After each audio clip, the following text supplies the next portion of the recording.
Hi ಸ್ನೇಹಿತರೆ, ನಮಸ್ಕಾರ. Welcome back to Rudresh Reddy channel. Hope you all are fantastic. ಇವತ್ತಿನ ಈ ಒಂದು ವಿಡಿಯೋದಲ್ಲಿ ನಮ್ಮ ಭಾರತೀಯ ಸಂವಿಧಾನದ ಬಗ್ಗೆ ನಾವು ಅಧ್ಯಯನ ಮಾಡ್ತಾ ಹೋಗೋಣ. Indian constitution. ಸೊ ನಮ್ಮ ಅಪ್ಕಮಿಂಗ್ KS ಎಕ್ಸಾಮ್ ಆಗಿರಬಹುದು ಅಥವಾ ಯಾವುದೇ ರೀತಿಯಾಗಿರ್ತಕ್ಕಂಥ ಎಕ್ಸಾಮ್ಸ್ಗಳಾಗಿದ್ದರೂ ಸಂವಿಧಾನಕ್ಕೆ ಸಂಬಂಧಪಟ್ಟಿರ್ತಕ್ಕಂಥ 7ರಿಂದ 8 ಅಂಕಗಳನ್ನು ಬರೋದನ್ನು ನಾವು ಸರ್ವೇ ಸಾಮಾನ್ಯವಾಗಿ ನೋಡ್ತಾ ಹೋಗ್ತೀವಿ.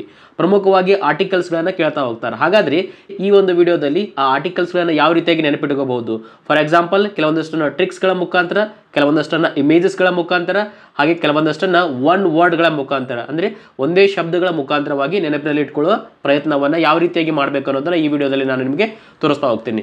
ಹಾಗಾದರೆ ನೀವೇನಾದರೂ ಫಸ್ಟ್ ಟೈಮ್ ನಮ್ಮ ಚಾನಲ್ಗೆ ಭೇಟಿಯಾಗಿದ್ದರೆ ದಯವಿಟ್ಟು ನಮ್ಮ ಚಾನಲನ್ನು ಸಬ್ಸ್ಕ್ರೈಬ್ ಮಾಡ್ಕೊಳ್ಳಿ. ಹಾಗೆ ಮುಂಬರುವ ಎಲ್ಲ ವಿಡಿಯೋಗಳಿಗೋಸ್ಕರ ಬೆಲ್ ಐಕಾನ್ ಮೇಲೆ ಕ್ಲಿಕ್ ಮಾಡೋದನ್ನು ಮರಿಬೇಡಿ. ಬನ್ನಿ ವಿಡಿಯೋನ ಆರಂಭ ಮಾಡ್ತಾ ಹೋಗೋಣ. ಮೊದಲನೇದಾಗಿ ನೋಡಿ ಸ್ನೇಹಿತರೆ, ನಾವಿಲ್ಲಿ ಮೂಲಭೂತ ಹಕ್ಕುಗಳ ಮೂಲಕ ಆರಂಭವನ್ನು ಮಾಡ್ಕೊಳ್ಳೋಣ. ಸದ್ಯಕ್ಕೆ ನಮ್ಮ ಸಂವಿಧಾನದಲ್ಲಿ ಎಷ್ಟು ಮೂಲಭೂತ ಹಕ್ಕುಗಳಿದಾವೆ ಅಂತ ನೋಡೋದಾದರೆ 6 ಮೂಲಭೂತ ಹಕ್ಕುಗಳು ಇದ್ದಾವೆ. ಸಂವಿಧಾನ ಜಾರಿಗೆ ಬಂದಂಥ ಸಮಯದಲ್ಲಿ ಟೋಟಲ್ ಆಗಿ 7 ಮೂಲಭೂತ ಹಕ್ಕುಗಳಿದ್ದವು. ನಂತರದ ದಿನಗಳಲ್ಲಿ ತಿದ್ದುಪಡಿ ಮಾಡುವ ಮೂಲಕ ಒಂದನ್ನು ತೆಗೆದು ಹಾಕಿಬಿಟ್ಟು ಸದ್ಯಕ್ಕೆ 6 ಮೂಲಭೂತ ಹಕ್ಕುಗಳನ್ನು ಕೊಟ್ಟಿದ್ದಾರೆ. ಈ 6 ಮೂಲಭೂತ ಹಕ್ಕುಗಳನ್ನು ಯಾವ ರೀತಿಯಾಗಿ ನೆನಪಿಟ್ಕೋಬೇಕು, ಯಾಕಂದರೆ ಎಕ್ಸಾಮಲ್ಲಿ ನಮಗೆ ಎಲ್ಲಿಂದ ಎಲ್ಲಿಯವರೆಗೆ ಯಾವ ರೀತಿಯಾಗಿರ್ತಕ್ಕಂಥ ಹಕ್ಕುಗಳಿದಾವೆ ಅಂತ ಕೇಳ್ತಾರೆ. ಹಾಗಾಗಿ ಯಾವ ರೀತಿಯಾಗಿ ನೆನಪಿಟ್ಕೋಬೇಕು ಅನ್ನೋದಾದರೆ ಇಲ್ಲಿ ಟ್ರಿಕ್ಕನ್ನು ಕೊಟ್ಟಿದ್ದು ನೋಡಿ. ಈ ಸಂಖ್ಯೆಯನ್ನು ನೆನಪಿಡಬೇಕು ನೀವು. 5 4 2 4 2 1. ಸೊ 5 ಅಂತ ನೆನಪಿಟ್ಕೋಬಹುದು. ಹಾಗಾಗಿ ಅದರ ನೆಕ್ಸ್ಟ್ ನಂಬರ್ ಬರೋದು ಯಾವುದು? 4 2. 4ರ ಅರ್ಧ 2 ಅಂತ ಅರ್ಥ. ಮತ್ತೆ ಅದನ್ನೇ ರಿಪೀಟ್ ಮಾಡ್ತಾ ಹೋಗೋಣ. 4 2 ಅಂತ ಹೇಳಿ ಕೊನೆಯದಾಗಿ 1. ಸೊ ಇಷ್ಟನ್ನು ನೀವು ನೆನಪಿಟ್ಕೋಬೇಕು. ಟೋಟಲ್ ಆಗಿರ್ತಕ್ಕಂಥ ಸಂಖ್ಯೆ 6. 6ರ ನಂತರ ಬರ್ತಕ್ಕಂಥದ್ದು 5. 5ರ ನಂತರ ಬರ್ತಕ್ಕಂಥದ್ದು 4. 4ರ ಅರ್ಧ ಬಂದ್ಬಿಟ್ಟು 2. ಅಗೇನ್ ಇದೇ ಒಂದು ಸಂಖ್ಯೆ ರಿಪೀಟ್ ಆಗ್ತದೆ. 4 2 ಅಂತ ಕೊನೆಯದಾಗಿ 1. ಸರಿ, ಏನಿದು ಅರ್ಥ ಆಗಲಿಲ್ಲ, ಇಲ್ಲಿ ಕೊಡ್ತಾ ಹೋಗ್ತೀನಿ ನೋಡಿ. ನೋಡಿ, ನಮಗೆ ಟೋಟಲ್ ಆಗಿರ್ತಕ್ಕಂಥ ಮೂಲಭೂತ ಹಕ್ಕುಗಳು ಎಷ್ಟಂತ ಹೇಳಿದೆ ನಾನು? 6. ಯಾವ್ಯಾವುದದು? ಸಮಾನತೆಯ ಹಕ್ಕು, ಸ್ವಾತಂತ್ರ್ಯದ ಹಕ್ಕು, ಶೋಷಣೆಯ ವಿರುದ್ಧ ಹಕ್ಕು, ಧಾರ್ಮಿಕ ಸ್ವಾತಂತ್ರ್ಯದ ಹಕ್ಕು, ಸಾಂಸ್ಕೃತಿಕ ಮತ್ತು ಶೈಕ್ಷಣಿಕ ಹಕ್ಕು, ಹಾಗೆ ಸಂವಿಧಾನಾತ್ಮಕ ಪರಿಹಾರದ ಹಕ್ಕು. ಈ 6 ಮೂಲಭೂತ ಹಕ್ಕುಗಳಿದ್ದಾವೆ. ಹಾಗಾದರೆ ಈ 5 ಏನನ್ನ ರಿಪ್ರೆಸೆಂಟ್ ಮಾಡ್ತದೆ ಅಂದರೆ ಇಲ್ಲಿ ನೋಡಿ, ಈ 5 ಸಮಾನತೆಯ ಹಕ್ಕುಗಳನ್ನು ನಮಗೆ ತಿಳಿಸ್ಕೊಡ್ತದೆ. ಎಲ್ಲಿಂದ ಎಲ್ಲಿಯವರೆಗೆ ಇದಾವೆ ಸಮಾನತೆಯ ಹಕ್ಕುಗಳು? ಆರ್ಟಿಕಲ್ 14ರಿಂದ ಆರ್ಟಿಕಲ್ 18ರ ತನಕ. ಎಕ್ಸಾಮಲ್ಲಿ ಕೇಳಬಹುದು ನಿಮಗೆ, ಸಮಾನತೆಯ ಹಕ್ಕುಗಳು ಯಾವ ವಿಧಿಯಿಂದ ಯಾವ ವಿಧಿಯ ತನಕ ಕಂಡು ಬರುತ್ತವೆ. ಹಾಗಾಗಿ ನೆನಪಿಟ್ಕೊಳ್ಳಿ, ಟೋಟಲ್ ಆಗಿರೋದು 5, 14ರಿಂದ 18ರ ತನಕ ಅಂತ ನಮಗೆ ಗೊತ್ತಿರಬೇಕಾಗ್ತದ. ಅದೇ ರೀತಿಯಾಗಿ ಮುಂದುವರೆದ ಭಾಗವಾಗಿ ಸ್ವತಂತ್ರದ ಹಕ್ಕುಗಳು ಅಂತ ಬಂದಾಗ 19ರಿಂದ ಆರಂಭಗೊಂಡು 22ರ ತನಕ ಟೋಟಲ್ ಆಗಿ ಎಷ್ಟಿದಾವಂತಾಯಿತು? 4, 19, 20, 21, 22. ಆ ರೀತಿಯಾಗಿ ನೆಕ್ಸ್ಟ್ ಏನು ಕೊಟ್ಟಿದ್ದೀವಿ? 2 ಅಂತ ಕೊಟ್ಟಿದ್ದೀವಿ. ಈ 2 ಏನನ್ನು ಇಂಡಿಕೇಟ್ ಮಾಡ್ತದ? ಶೋಷಣೆಯ ವಿರುದ್ಧ ಹಕ್ಕು ಅಂತ ಹೇಳ್ತದೆ. 23 ಮತ್ತು 24 ನಮಗೆ ಶೋಷಣೆಯ ವಿರುದ್ಧ ಹಕ್ಕಿನ ಬಗ್ಗೆ ತಿಳಿಸ್ಕೊಡ್ತಕ್ಕಂಥದ್ದು ಆಗಿರ್ತದೆ. ಆಮೇಲೆ ಮತ್ತೆ 4 ಕೊಟ್ಟಿದ್ದೀವಿ. ಈ 4 ನಮಗೆ ಧಾರ್ಮಿಕ ಸ್ವಾತಂತ್ರ್ಯದ ಹಕ್ಕು ಅಂದರೆ 25ರಿಂದ 28. ಆರ್ಡರನ್ನು ನೋಡ್ತಾ ಹೋಗಿ ಸ್ನೇಹಿತರೆ ನೀವು. 14ರಿಂದ ಆರ್ಡರ್ ಆರಂಭಗೊಳ್ತದೆ ನೋಡಿ. 14ರಿಂದ 18, 18 ಆದಮೇಲೆ 19ರಿಂದ 22, ಆಮೇಲೆ 22 ಆದಮೇಲೆ 23, 24 ಆದಮೇಲೆ 25. ಆರ್ಡರ್ ಅದೇ ಥರ ಇರ್ತದೆ. ಹಾಗಾಗಿ ಈ ಒಂದು ಸಂಖ್ಯೆ ನಾನು ನೆನಪಿಟ್ಟರೆ ಮುಗಿದೋಯ್ತು. ನೆಕ್ಸ್ಟ್ ಏನು ಕೊಡ್ತಾ ಇದ್ದೀವಿ? 2 ಅಂತ ಕೊಡ್ತಾ ಇದ್ದೀವಿ. ಈ 2 ಏನನ್ನು ಇಂಡಿಕೇಟ್ ಮಾಡ್ತದೆ? ಸಾಂಸ್ಕೃತಿಕ ಮತ್ತು ಶೈಕ್ಷಣಿಕ ಹಕ್ಕನ್ನು ಇಂಡಿಕೇಟ್ ಮಾಡ್ತದೆ. ಎಲ್ಲಿಂದ ಎಲ್ಲಿವರೆಗೆ? 29ರಿಂದ 30ರವರೆಗೆ. ಕೊನೆಯದಾಗಿ ಬರೋದು ನಮಗೆ ಸಂವಿಧಾನಾತ್ಮಕ ಪರಿಹಾರದ ಹಕ್ಕು. ಅದು ಯಾವ ಒಂದು ವಿಧಿ ತಿಳಿಸ್ಕೊಡ್ತದೆ ಅಂತ ಆದರೆ ನಮಗೆ 32ನೇ ವಿಧಿಯ ಮಾಹಿತಿಯನ್ನು ನಮಗೆ ತಿಳಿಸ್ಕೊಡ್ತದೆ. ಕೇವಲ ಒಂದೇ ಇರೋ ಕಾರಣಕ್ಕೋಸ್ಕರ ಈ 1 ಅನ್ನೋ ನಂಬರನ್ನು ಇಲ್ಲಿ ಕೊಟ್ಟಿದ್ದೀವಿ. ಅರ್ಥ ಆಗ್ತಿದೆಯಲ್ಲ? 6 ಮೂಲಭೂತ ಹಕ್ಕುಗಳು. ಈ ಒಂದು ಸಂಖ್ಯೆಯಿಂದ ನೀವು ಆ ಆರ್ಡರನ್ನು ಈಸಿಯಾಗಿ ನೆನಪಿಟ್ಕೋಬಹುದಾಗಿದೆ. ಮೂಲಭೂತ ಹಕ್ಕುಗಳು ಅಂತ ಬಂದಾಗ ಈ ಟ್ರಿಕ್ ನಿಮಗೆ ತುಂಬಾನೇ ಇಂಪಾರ್ಟೆಂಟ್ ಆಗಿರ್ತಕ್ಕಂಥದ್ದು. ನೆಕ್ಸ್ಟ್ ಪಾಯಿಂಟ್, ಈ ಮೂಲಭೂತ ಹಕ್ಕುಗಳನ್ನು ಯಾವ ದೇಶದಿಂದ ಎರವಲು ಪಡೆದುಕೊಂಡಿದ್ದಾವೆ ಅಂತ ನಾವು ನೋಡೋದಾದರೆ ಅಮೇರಿಕ ದೇಶದಿಂದ ಎರವಲು ಪಡೆದುಕೊಂಡಿರ್ತಕ್ಕಂಥದ್ದು. ಅಂದರೆ ಅಮೇರಿಕ ಸಂವಿಧಾನದ ಮೂಲಕ ಈ ಮೂಲಭೂತ ಹಕ್ಕುಗಳನ್ನು ನಮ್ಮ ಭಾರತೀಯ ಸಂವಿಧಾನಕ್ಕೆ ಆ್ಯಡ್ ಮಾಡ್ಕೊಂಡು ನಾವು ಹೋಗಿರ್ತಕ್ಕಂಥದ್ದು ಅರ್ಥ ಮಾಡ್ಕೋಬೇಕಾಗ್ತದೆ. ಸರಿನಾ? ನೆಕ್ಸ್ಟ್ ಪಾಯಿಂಟ್, ನಾನು ಮೊದಲಿಗೆ ಹೇಳಿದ 7 ಮೂಲಭೂತ ಹಕ್ಕುಗಳಿದ್ದವು, ನಂತರ 6 ಆಯಿತು ಅಂತ ಹೇಳಿ ಯಾವುದನ್ನು ರಿಮೂವ್ ಮಾಡಿದ್ರೆ ಅಂತ ನೋಡೋದಾದರೆ ನಾವು ಆಸ್ತಿಯ ಹಕ್ಕನ್ನು ರಿಮೂವ್ ಮಾಡಿರ್ತಕ್ಕಂಥದ್ದು. ಆಸ್ತಿಯ ಹಕ್ಕನ್ನು ಸಂವಿಧಾನದ ಯಾವ ತಿದ್ದುಪಡಿಯ ಮೂಲಕ ಅಂತ ಕೇಳಿದರೆ ಎಕ್ಸಾಮಲ್ಲಿ ನೆನಪಿಟ್ಕೊಳ್ಳಿ, 44ನೇ ತಿದ್ದುಪಡಿಯ ಮೂಲಕ. 44ನೇ ತಿದ್ದುಪಡಿ ಯಾವಾಗೈತೆ ಅನ್ನೋದಾದರೆ 1978ರಲ್ಲಿ ಆಗಿರ್ತಕ್ಕಂಥದ್ದು. ಅರ್ಥ ಆಗ್ತಿದೆಯಲ್ಲ? 1978ರಲ್ಲಿ 44ನೇ ತಿದ್ದುಪಡಿಯ ಮೂಲಕ ಆಸ್ತಿಯ ಹಕ್ಕನ್ನು ಮೂಲಭೂತ ಹಕ್ಕುಗಳ ಪಟ್ಟಿಯಿಂದ ತೆಗೆದುಹಾಕಲಾಯಿತು. ಹಾಗಾದರೆ ಈ 1978ರ ಸಮಯದಲ್ಲಿ ಯಾವ ಸರ್ಕಾರ ಜಾರಿಗೆ ಇತ್ತು ಅಂತ ಎಕ್ಸಾಮಲ್ಲಿ ಕೇಳ್ಬೋದು. ಗೊತ್ತಿರಲಿ, ಅವಾಗ ಜಾರಿಯಲ್ಲಿದ್ದಿರ್ತಕ್ಕಂಥ ಸರ್ಕಾರ ಜನತಾ ಸರ್ಕಾರ, ಅಂದರೆ ಮೊರಾರ್ಜಿ ದೇಸಾಯಿ ಅವರ ಸರ್ಕಾರ ಜಾರಿಯಲ್ಲಿತ್ತು. ಈ ಪಾಯಿಂಟನ್ನು ಕೂಡ ನೀವು ನೆನಪಿಟ್ಕೋಬೇಕಾಗ್ತದೆ. ಎಕ್ಸಾಮಲ್ಲಿ ಕೇಳಬಹುದು ಇದನ್ನು ಕೂಡ ನಿಮಗೆ. ನೆಕ್ಸ್ಟ್ ಒನ್ ವರ್ಡಲ್ಲಿ ನೆನಪಿಟ್ಕೋಬೇಕಾದ್ರೆ ಪ್ರಮುಖವಾಗಿ 14ನೇ ವಿಧಿ ನಮಗೆ ಏನನ್ನ ತಿಳಿಸ್ಕೊಡ್ತದ ಅಂದರೆ ಕಾನೂನಿನ ಮುಂದೆ ಎಲ್ಲರೂ ಸಮಾನರು, ಕಾನೂನಿನ ಮುಂದೆ ಎಲ್ಲರೂ ಸಮಾನರು ಎಂಬ ಮಾಹಿತಿಯನ್ನು ತಿಳಿಸ್ಕೊಡ್ತದ. ಹಾಗೆ 15ನೇ ವಿಧಿ ಅಂತ ನೋಡೋದಾದರೆ ರಾಜ್ಯದಲ್ಲಿ ತಾರತಮ್ಯವನ್ನು ಮಾಡುವಂತಿಲ್ಲ, ಕುಲ, ಜಾತಿ, ಲಿಂಗ, ಜನ್ಮಸ್ಥಳ ಇವುಗಳನ್ನು ಆಧಾರವಾಗಿಟ್ಟುಕೊಂಡು ಯಾವುದೇ ವ್ಯಕ್ತಿಯ ಮೇಲೆ ನಾವು ತಾರತಮ್ಯವನ್ನು ಮಾಡುವಂತಿಲ್ಲ. ಆದರೆ ಇಲ್ಲಿ ಕೆಲವೊಂದಿಷ್ಟು ವಿನಾಯಿತಿಗಳನ್ನು ಕೊಟ್ಟಿರೋದನ್ನು ನೋಡ್ತೀವಿ ನಾವು ಸಂವಿಧಾನದ 15ನೇ ವಿಧಿಯಲ್ಲಿ. ಯಾವುದಂತ ನೋಡೋದಾದರೆ ಫಾರ್ ಎಕ್ಸಾಂಪಲ್ ಮಹಿಳೆಯರಿಗಾಗಿರಬಹುದು, ಮಕ್ಕಳಿಗಾಗಿರಬಹುದು, ಅಥವಾ ವಿಶೇಷ ಅವಕಾಶಗಳನ್ನು ಕಲ್ಪಿಸಿಕೊಡೋದಾಗಿರಬಹುದು, ಕೆಲವೊಂದಿಷ್ಟು ವಿನಾಯಿತಿಗಳನ್ನು ಕೊಟ್ಟಿರೋದನ್ನು 15ನೇ ವಿಧಿಯಲ್ಲಿ ನೋಡ್ತೀವಿ. ಆಮೇಲೆ ಬರೋದು 16ನೇ ವಿಧಿ. ಇದು ಕೂಡ ನಮಗೆ ಸಮಾನತೆ ಹಕ್ಕಿನಲ್ಲೇ ಬರ್ತದೆ ನೋಡಿ. 14ರಿಂದ 18 ಬರೋದು ಎಲ್ಲವೂ ಕೂಡ ಸಮಾನತೆಯ ಬಗ್ಗೆ ಮಾತಾಡ್ತದ. ಹಾಗಾದ್ರೆ 16ನೇ ವಿಧಿ ಯಾವ ಸಮಾನತೆಯ ಬಗ್ಗೆ ಹೇಳ್ತದ? ನೌಕರಿಗಳಲ್ಲಿ ಸಮಾನತೆಯ ಬಗ್ಗೆ ಇರೋದನ್ನು ಹೇಳ್ಕೊಡ್ತದ. ಸಾರ್ವಜನಿಕ ಸೇವೆಯಲ್ಲಿ ಕೆಲಸ ಮಾಡುವವರಿಗೆ ಸಮಾನ ಅವಕಾಶವನ್ನು ಕೊಡಬೇಕು, ಲಿಂಗ, ಜಾತಿ, ಧರ್ಮ, ಕುಲ ಇವುಗಳ ಆಧಾರದ ಮೇಲೆ ತಾರತಮ್ಯವನ್ನು ಮಾಡಬಾರದು, ಎಲ್ಲರಿಗೂ ಸಮಾನವಾಗಿರ್ತಕ್ಕಂಥ ಅವಕಾಶವನ್ನು ಕೊಡಬೇಕು ಅನ್ನೋದು ನಮಗೆ 16ನೇ ವಿಧಿ ಹೇಳ್ಕೊಡ್ತದ. ಆಮೇಲೆ ಬರೋದು 17ನೇ ವಿಧಿ. This is very important. ಸರ್ವೇ ಸಾಮಾನ್ಯವಾಗಿ ಈ ಒಂದು ವಿಧಿಯ ಬಗ್ಗೆ ಎಕ್ಸಾಮಲ್ಲಿ ಕೇಳ್ತಾರ, ಹಾಗಾಗಿ ನಾನು ಇದಕ್ಕೆ ಸ್ಟಾರ್ ಮಾರ್ಕ್ ಅನ್ನು ಕೊಡುತ್ತೀನಿ. ಏನನ್ನ ಹೇಳ್ತದ 17ನೇ ವಿಧಿ? 17ನೇ ವಿಧಿ ನಮಗೆ ಅನ್ಟಚಬಿಲಿಟಿ ಬಗ್ಗೆ ತಿಳಿಸ್ಕೊಡ್ತದ. ಅನ್ಟಚಬಿಲಿಟಿ ಅಂದ್ರೆ ಕನ್ನಡದಲ್ಲಿ ಅಸ್ಪೃಶ್ಯತೆಯ ಬಗ್ಗೆ ತಿಳಿಸ್ಕೊಡ್ತದೆ. ಯಾವ ವಿಧಿ? 17ನೇ ವಿಧಿ. ಇದನ್ನು ಯಾವ ರೀತಿಯಾಗಿ ನೆನಪಿಡಬೇಕು ನಾವು? ಈ ನಮ್ಮ ಕ್ರಿಕೆಟ್ ಅಲ್ಲಿ 17ನೇ ನಂಬರ್ ಹೊಂದಿರತಕ್ಕಂಥ, ಜರ್ಸಿ ನಂಬರ್ ಹೊಂದಿರತಕ್ಕಂಥ ಆಟಗಾರ ಯಾರು ಹೇಳಿ? ABD ಶಾರ್ಟ್ಸ್ಗಳನ್ನು ಯಾರಿಗಾದ್ರೂ ಟಚ್ ಮಾಡೋಕ್ಕಾಗುತ್ತಾ? No, untouchable. ಅವರು ಹೊಡಿತಕ್ಕಂಥ ಶಾಟ್ ಅನ್ನ ಬೇರೆದವ್ರು ಹೊಡೆಯೋಕೆ ಆಗೋದಿಲ್ಲ. ಹಾಗಾಗಿ ಅವರಿಗೆ ನಾವೇನಂತ ಕರಿತೀವಿ? 360 ಬ್ಯಾಟ್ಸ್ಮನ್ ಅಂತ ಕರಿತೀವಿ. ಅರ್ಥ ಆಗ್ತಿದೆಯಲ್ಲ? ಅನ್ಟಚಬಲ್ ಅಂದ್ರೆ ಟಚ್ ಮಾಡೋಕ್ಕೆ ಆಗಲ್ಲ. ಯಾರ ಒಂದು ಆಟವನ್ನ ABD ವಿಲಿಯರ್ಸ್ ಅವರ ಆಟವನ್ನು, ಅವರ ಜರ್ಸಿ ನಂಬರ್ ಎಷ್ಟು? 17.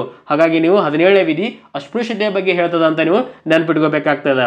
ಓಕೆ, ಸೊ ಅರ್ಥ ಆಗಬೇಕು ನಿಮಗೆ ಟ್ರಿಕ್ ನಾನು ಯಾವ ರೀತಿಯಾಗಿ ಹೇಳ್ತಾ ಇದ್ದೀನಿ ಅಂತ, ಸರಿನಾ? ನೆಕ್ಸ್ಟ್, ಹಾಗಾದ್ರೆ 18ನೇ ವಿಧಿ ಏನನ್ನು ಹೇಳ್ತದ? ಬಿರುದು ಬಾವುಲಿಗಳನ್ನು ಹೊಂದುವಂತಿಲ್ಲ. ರಾಜಾದಿರಾಜ, ಮಹಾರಾಜ, ಈ ರೀತಿಯಾಗಿರ್ತಕ್ಕಂಥ ಕವಿರಾಜ, ಹಾಗೆ ಇಂತಹ ಬಿರುದುಗಳನ್ನು ಹೊಂದುವ ಆಗಿಲ್ಲ.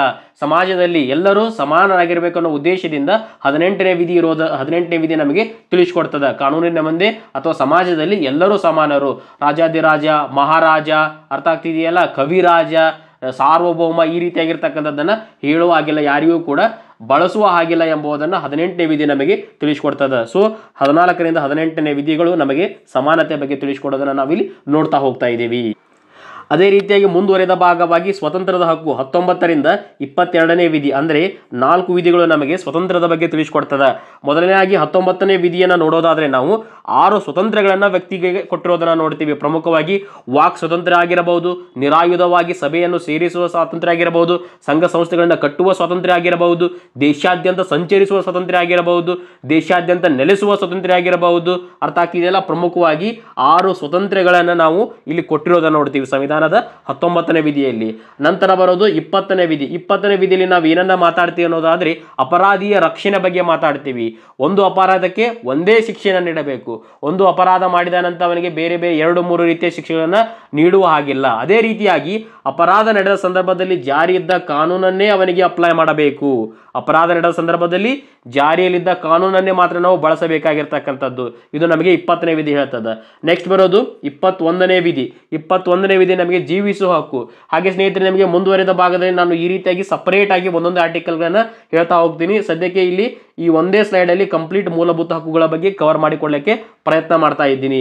ಪ್ರಮುಖವಾಗಿ 21ನೇ ವಿಧಿ ತುಂಬಾ ಇಂಪಾರ್ಟೆಂಟ್ ಆಗಿರ್ತಕ್ಕಂಥದ್ದು, ಎಕ್ಸಾಮಲ್ಲಿ ಕೇಳ್ತಾ ಇರ್ತಾರ. ಇದು ನಮಗೆ ಜೀವಿಸುವ ಹಕ್ಕು, ಈ ಮಾಹಿತಿಯನ್ನು ನಮಗೆ ತಿಳಿಸ್ಕೊಡ್ತದೆ. ಹಾಗೆ 21A ಅಂತ ನಂತರದ ದಿನಗಳಲ್ಲಿ ಸೇರ್ಪಡೆಯಾಗಿದೆ. ಯಾವಾಗಂತ ನೋಡೋದಾದ್ರೆ 2002ರಲ್ಲಿ 86ನೇ ತಿದ್ದುಪಡಿಯ ಮಾಡುವ ಮೂಲಕ 21A ವಿಧಿಯನ್ನು ಸೇರಿಸಿದ್ದಾರೆ. ಏನು ಹೇಳ್ತದೆ 21A ವಿಧಿ? ನಮಗೆ 6ರಿಂದ 14 ವರ್ಷದ ಒಳಗಿನ ಮಕ್ಕಳಿಗೆ ರಾಜ್ಯವು ಉಚಿತ ಮತ್ತು ಕಡ್ಡಾಯ ಶಿಕ್ಷಣವನ್ನು ನೀಡಬೇಕು ಎಂಬ ಮಾಹಿತಿಯನ್ನ 21A ವಿಧಿ ನಮಗೆ ತಿಳಿಸಿಕೊಡುತ್ತದೆ. ವೆರಿ ಇಂಪಾರ್ಟೆಂಟ್ ಆಗಿರ್ತಕ್ಕಂಥ ಆರ್ಟಿಕಲ್ ಇದಾಗಿರ್ತದ. ನಂತರ ಬರ್ತಕ್ಕಂಥದ್ದು 22ನೇ ವಿಧಿ, ಕೊನೆಯ ವಿಧಿ, ಸ್ವತಂತ್ರದ ಹಕ್ಕಿನಲ್ಲಿ ಬರ್ತಕ್ಕಂಥ ಕೊನೆಯ ವಿಧಿ. ಈ ವಿಧಿ ನಮಗೆ ಒಬ್ಬ ವ್ಯಕ್ತಿಯನ್ನು ಬಂಧಿಸಿದಂಥ ಸಂದರ್ಭದಲ್ಲಿ ಯಾವ ರೀತಿಯಾಗಿ ನೋಡ್ಕೋಬೇಕನ್ನೋ ಮಾಹಿತಿಯನ್ನು ತಿಳಿಸ್ಕೊಡ್ತದೆ. ಬಂಧಿಸುವ ವ್ಯಕ್ತಿಗೆ ಆ ಬಂಧನದ ಬಗ್ಗೆ ಕಾರಣವನ್ನು ತಿಳಿಸ್ಬೇಕು ನಾವು, ಅವನಿಗೆ ಯಾಕೆ ಅರೆಸ್ಟ್ ಮಾಡ್ತಾ ಇದ್ದೀವಿ ಅಂತ. ನಂತರ ಬಂಧಿಸಿದ ನಂತರ 24 ಗಂಟೆಯಲ್ಲಿ ಬಂಧಿಸಿದ ವ್ಯಕ್ತಿಯನ್ನ 24 ಗಂಟೆಯ ಒಳಗಾಗಿ ಸಂಬಂಧಿಸಿದ ನ್ಯಾಯಾಲಯದ ಮುಂದೆ ಹಾಜರಿಪಡಿಸಬೇಕೆಂಬುದು 22ನೇ ವಿಧಿ ನಮಗೆ ತಿಳಿಸ್ಕೊಡ್ತದೆ. ಅದೇ ರೀತಿಯಾಗಿ 2 ಶೋಷಣೆಯ ವಿರುದ್ಧ ಹಕ್ಕುಗಳು ಇರೋದನ್ನ ನೋಡ್ತೀವಿ. ಯಾವ್ಯಾವುದು? 23ನೇ ವಿಧಿ ನಮಗೆ ಜೀತ ಪದ್ಧತಿ ಬಗ್ಗೆ ತಿಳಿಸ್ಕೊಡ್ತದ. ಮಾನವ ಅಕ್ರಮ ಮಾರಾಟ ಮಾಡೋದಾಗಿರ್ಬೋದು ಅಥವಾ ಬೇಗಾರ್ ಪದ್ಧತಿಗಾಗಿರ್ಬೋದು ಅಥವಾ ಜೀತ ಪದ್ಧತಿಗಾಗಿರ್ಬೋದು, ಇವೆಲ್ಲವನ್ನು ಕೂಡ ಮಾಡುವ ಹಾಗಿಲ್ಲ ಅಂತ ಹೇಳಿಕೊಡ್ತದ. ಓಕೆ, ಶೋಷಣೆಯ ವಿರುದ್ಧ ಹಕ್ಕು. ಇಲ್ಲಿ ಕಂಡುಬರ್ತಕ್ಕಂಥ ಕೆಲವಷ್ಟು ಇಂಪಾರ್ಟೆಂಟ್ ಆಕ್ಟ್ಗಳನ್ನ ನೋಡೋದಾದ್ರೆ, ಕನಿಷ್ಠ ಕೂಲಿ ಕಾಯ್ದೆ ಯಾವಾಗ ಜಾರಿಗೆ ಬಂತು ಅಂತ ಕೇಳಬಹುದು ನಿಮಗೆ. 1948ರಲ್ಲಿ. ವರದಕ್ಷಿಣೆ ಕಾಯ್ದೆ ಜಾರಿಗೆ ಬಂದಿರೋದು 1961ರಲ್ಲಿ. ರಾಷ್ಟ್ರೀಯ ಮಹಿಳಾ ಆಯೋಗದ ಸ್ಥಾಪನೆ ಆಗಿರೋದು 1992ರಲ್ಲಿ. ಇವುಗಳನ್ನೆಲ್ಲವನ್ನು ಕೂಡ ನೀವು ನೆನಪಿಟ್ಕೋಬೇಕಾಗ್ತದೆ. ಹಾಗೆ ಜೀತ ಪದ್ಧತಿಯ ನಿಷೇಧದ ಕಾಯ್ದೆ 1976ರಲ್ಲಿ. ಇಂಪಾರ್ಟೆಂಟ್, ಜೀತ ಪದ್ಧತಿಯ ನಿಷೇಧದ ಕಾಯ್ದೆ ನಮಗೆ 1976ರಲ್ಲಿ ಜಾರಿಗೆ ಬಂದಿರತಕ್ಕಂಥದ್ದು. ಹಾಗೆ 24ನೆಯ ವಿಧಿ ನಮಗೆ ಬಾಲ ಕಾರ್ಮಿಕರ ಪದ್ಧತಿಯನ್ನು ನಿಷೇಧ ಮಾಡಿದೆ. ಬಾಲ ಕಾರ್ಮಿಕರನ್ನ ಅಪಾಯವನ್ನು ಉಂಟು ಮಾಡತಕ್ಕಂಥ ಕಾರ್ಖಾನೆಗಳಲ್ಲಿ ಬಳಸುವ ಹಾಗಿಲ್ಲ.